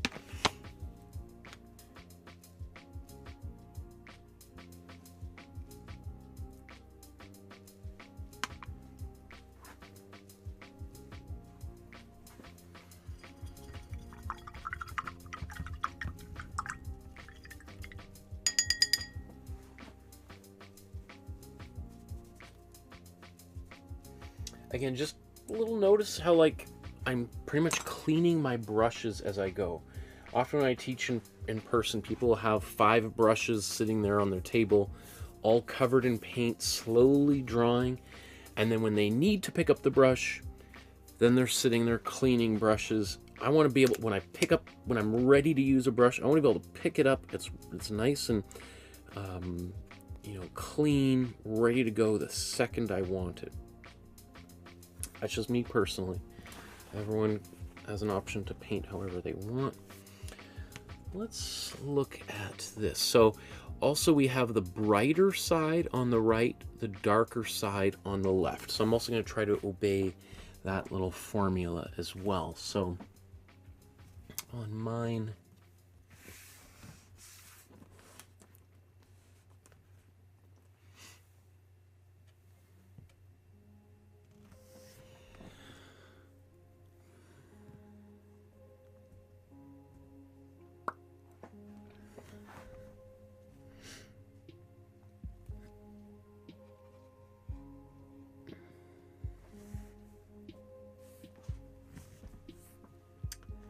some of these these lines. I can see them, but then when I get my hand in the way, they kind of disappear.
Now she's got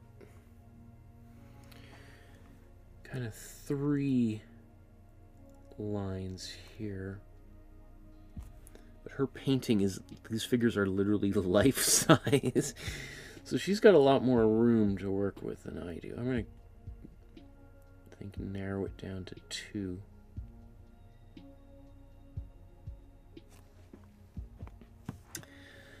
Maybe I'll even just start with all my, well, here vertical lines, but technically they're horizontal lines.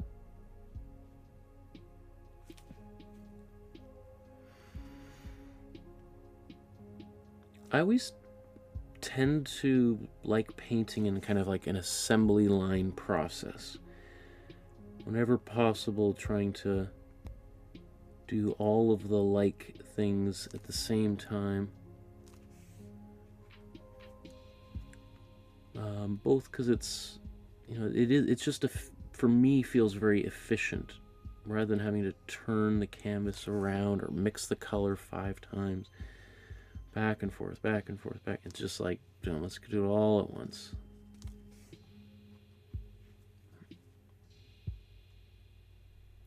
I also find that will keep things more consistent, because if they're all done at the same time, then probably the same, they'll kind of look very similar. They'll have similar kind of technical qualities.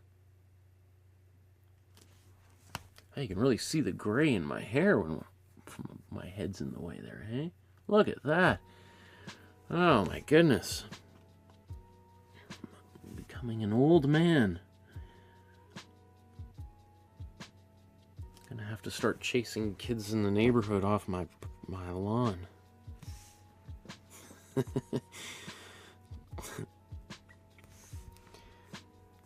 You kids are making too much noise.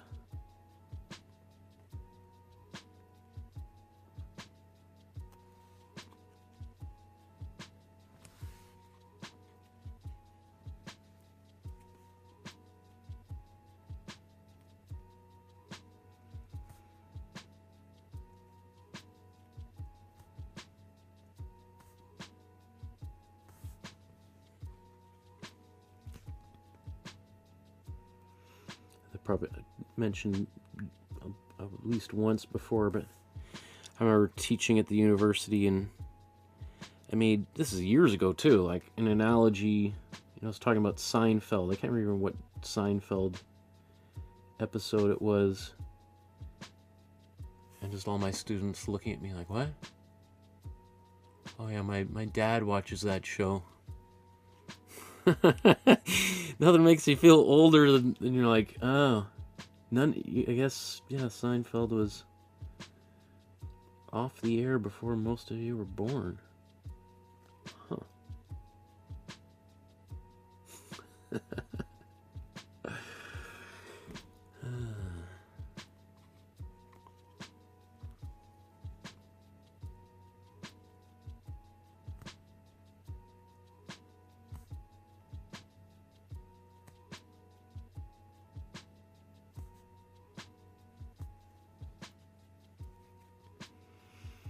Now again, I could do all this with tape. But by the time I tape all of these things off, my goodness, that could take like an hour just to do all of that, so.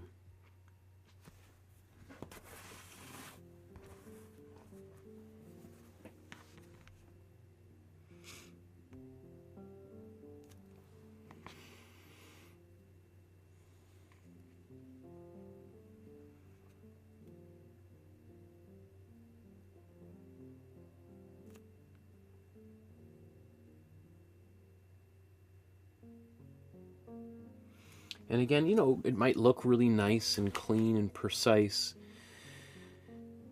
but I would have to ask myself, is that really worth it? Is this an area that people are going to be spending much attention on? Or can that be an area that kind of gets corner cut a bit?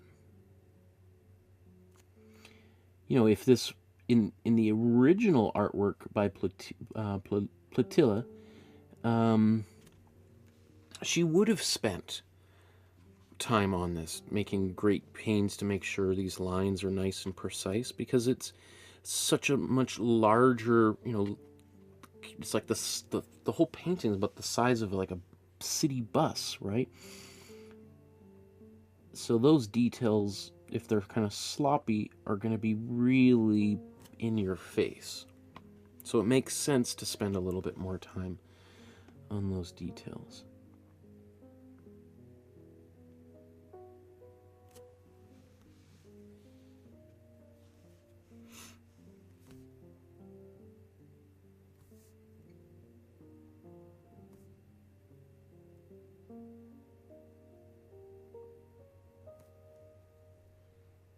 And, you know, if this was also being commissioned for some purpose, like, I don't know what it could be, but, you know, a poster or a book cover or something, well, then I might spend a little bit more time on that. But even then, I'd have to really seriously consider if it's worth it. And like I said, even when I was taping down those columns, sometimes it's not only might not be worth it, but it might actually be distracting, like in its perfection.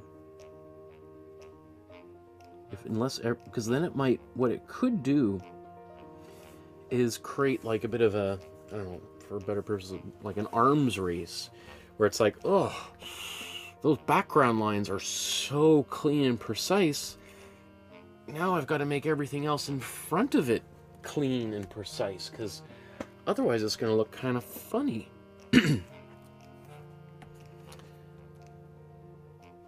So, yeah, there's always a bit of give and take, right?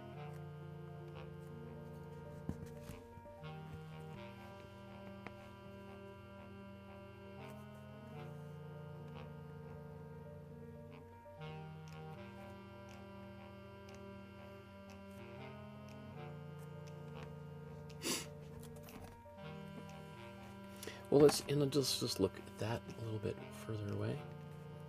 That looks nice. I like that.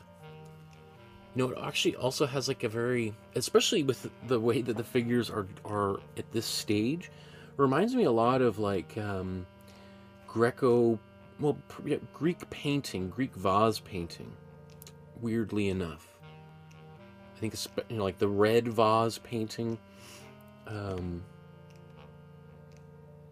Because they often have like very striking outlines. I was just looking at some of that pottery in the Detroit Museum of Art is where I was looking at that. There is some in Chicago, but I didn't have time to check out that part of the museum.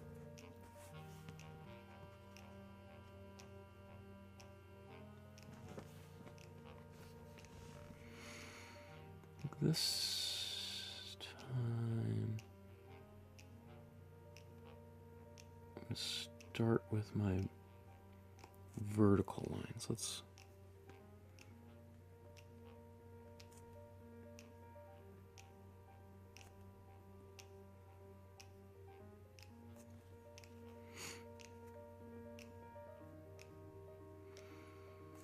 I also think probably one coat of this will be enough.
I think I've got a good little, if I was going to do hundreds of these, I think this would be the way that I would go about it. I kind of like this, starting with those vertical lines, then going to the horizontal lines.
Now these two are the opposite sides of the painting. Got the left side and the right side. But I did make a bit of a change here, or raised this line up a little. I don't even know if you can really see that.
curious, actually, did anybody else see the eclipse? Or people were asking me all about it, but many of you probably lived in the path of the solar eclipse, or certainly close to it, and even then, you probably experienced something.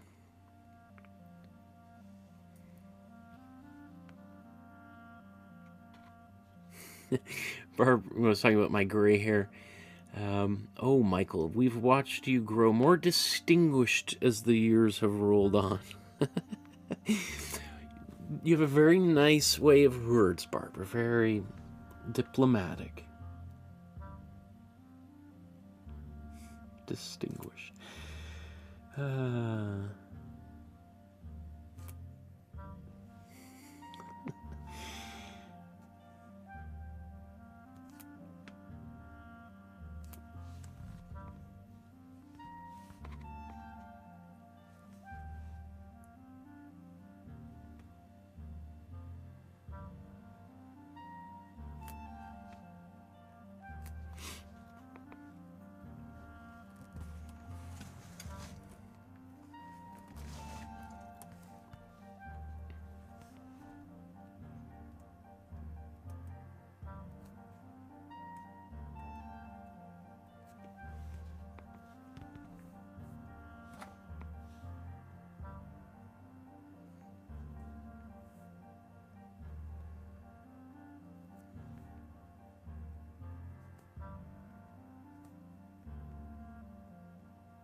I like how Barbara describes the don't have a lot of room for loads of art supplies, so I stick to the Fab 6 paints and a few boards. One day I'll have a dedicated space. I love that idea, the Fab 6 instead of the Fab 4. That's awesome. The Fab 6.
Senga says, I only saw 35% of the eclipse in Scotland. Barbara says the eclipse was not visible from my part of England. It was cloudy anyway. Next time.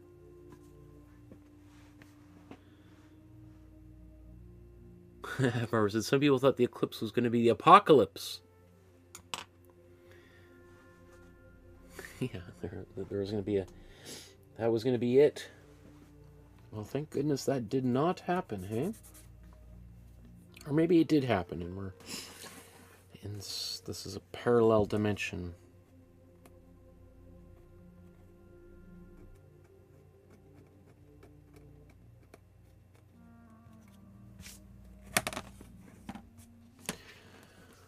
Okay. So... Okay, I got 20 minutes before I got to wrap up. So, I just want to do the other sides here. So, let's see.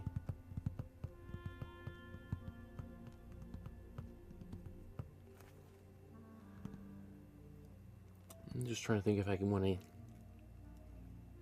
get away with this warm yellow. I think I could. I'm just thinking about trying to use this paint while it's sitting here on my palette.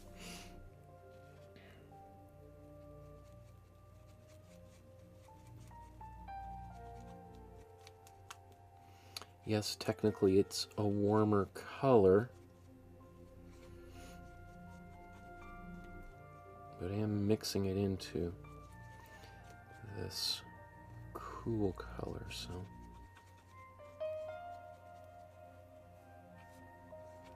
maybe even let's get a bit more of that in here.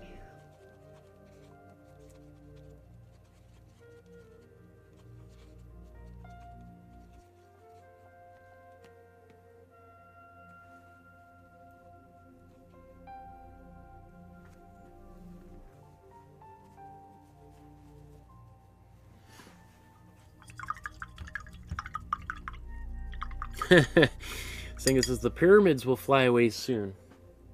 Yes, I've got my eye on that one.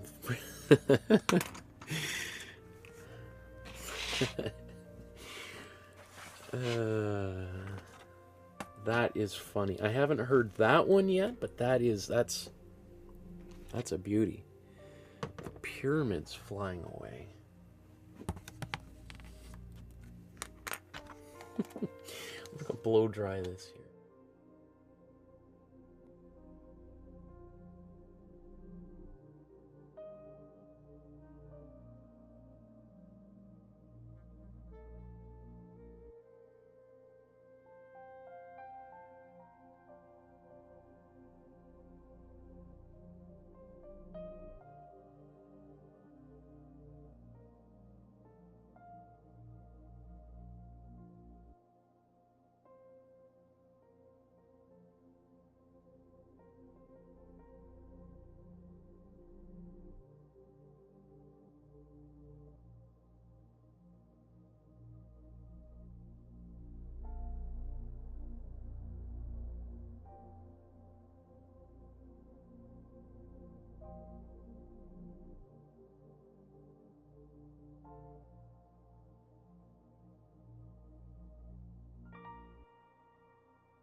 Singa says, what is your plans for today, Michael?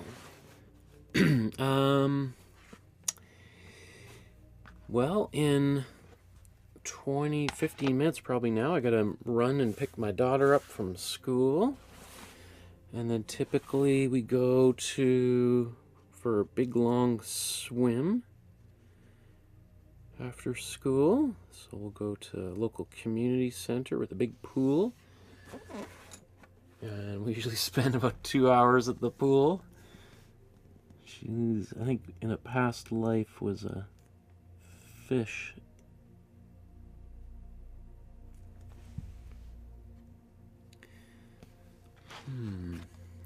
I think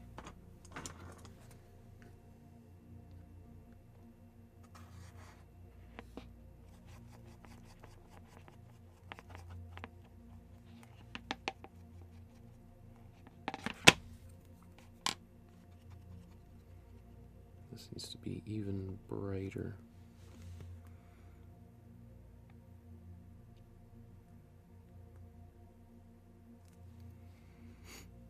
And depending what time we leave the pool at, sometimes we just come right home and make dinner and go to bed. And sometimes lately we've been painting together. I've recorded a few things, her and I painting. I just haven't posted them or...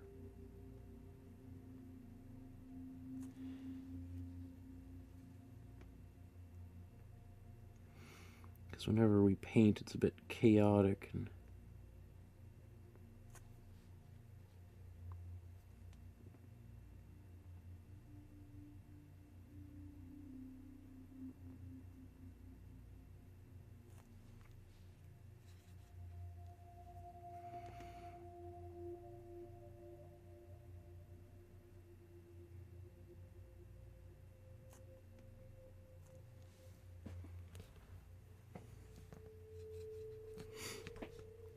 So I never really know when we're going to start or when we're going to end. So I've just been recording us painting together. Because she likes getting messy. She loves getting paint. But she's all, like, for a 4-year-old, she's great at holding a paintbrush and painting.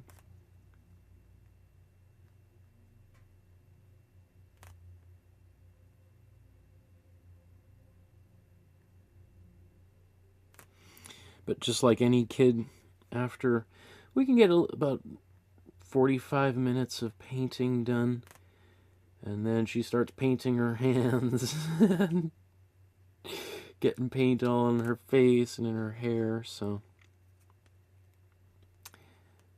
which is, you know, I've taught high school kids who can't resist getting paint all over themselves. So I figure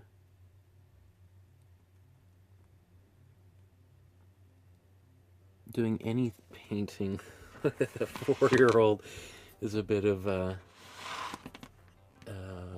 achievement.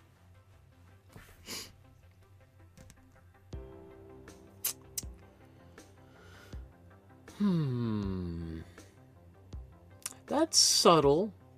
Extremely subtle. I'm gonna go with it, roll with that. If I want to change it later, I will.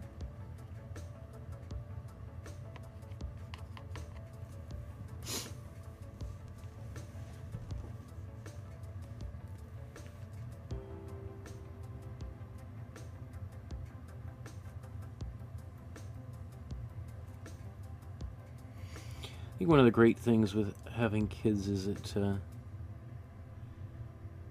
forces me to do things I might not normally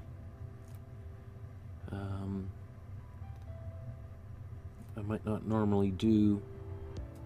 Like the other day, her and I went to the UBC Botanical Gardens, which is this beautiful, massive garden space on the University of British Columbia lands, and huge garden, and they got this thing they call the tree walk, which is sort of like a series of suspension bridges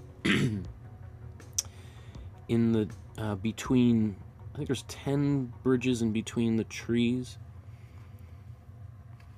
and she was just running across those bridges. Granted, when you're young, the bridge sways less because you're so much lighter and your center of gravity is so low. But man, she was fearless going across that thing. And it's one of those things as a parent, it's like, it's very exciting.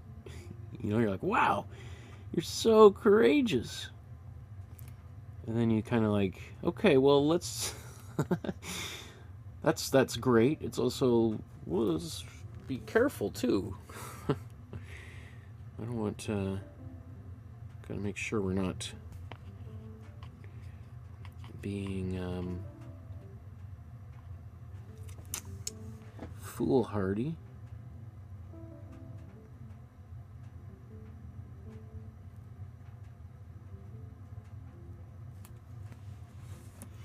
But yeah, just spending, I don't know, we were at the botanical garden for like 4 or 5 hours. Just walking around, exploring, smelling the flowers that are just starting to come out. I mean,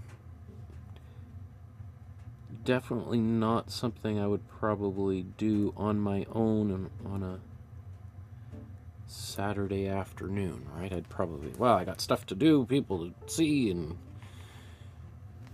I got art to make.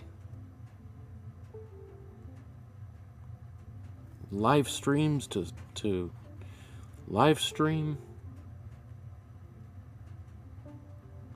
Like this painting to work on.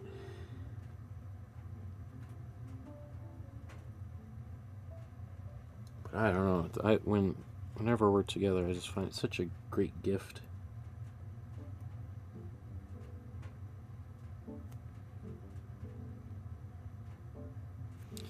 And as everyone always tells me, these years go by quickly, and to enjoy them, because before you know it, she'll be a teenager and I won't want to be seen in the same room as me. So, trying to soak it all up.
Yeah, like I think these lines here, they could be brighter, but I think maybe just having them at this level of subtlety is probably exactly what I want.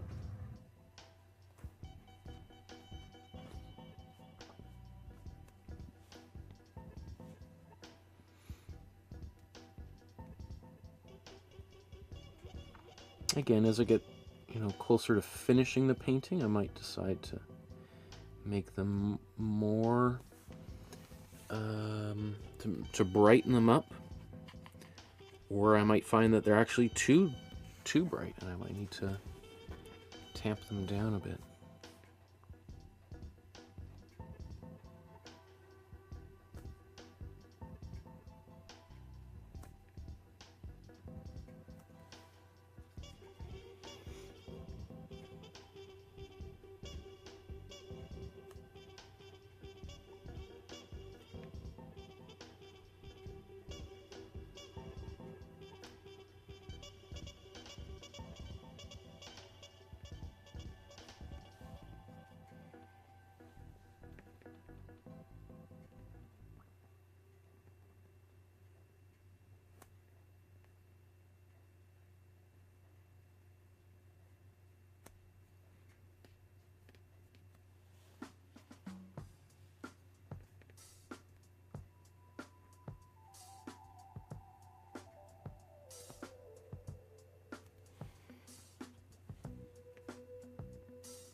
Doesn't look like I just spent 4.5 hours painting, but you know, all of this is stuff that needed to get done, and so being able to do it, it feels, you know, it's like doing the hard work that you don't necessarily, yard work, mowing the lawn or doing the laundry. Not the sexiest thing on earth, but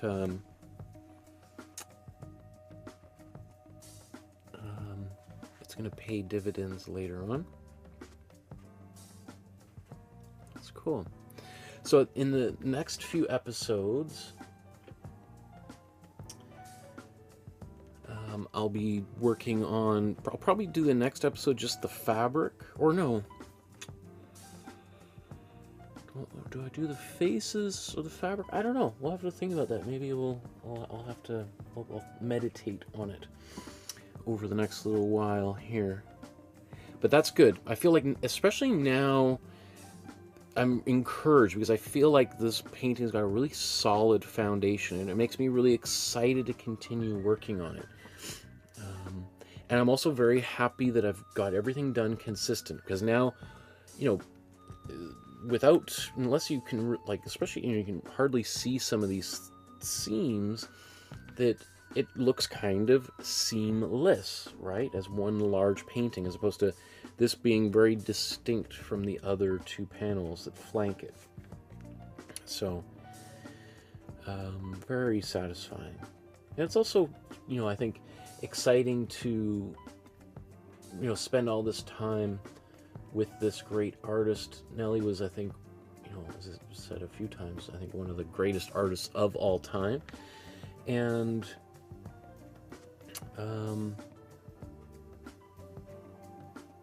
yeah, I think it's about time she gets her due. So thank you everyone for painting along with me. Actually, let's just quickly, before I run here,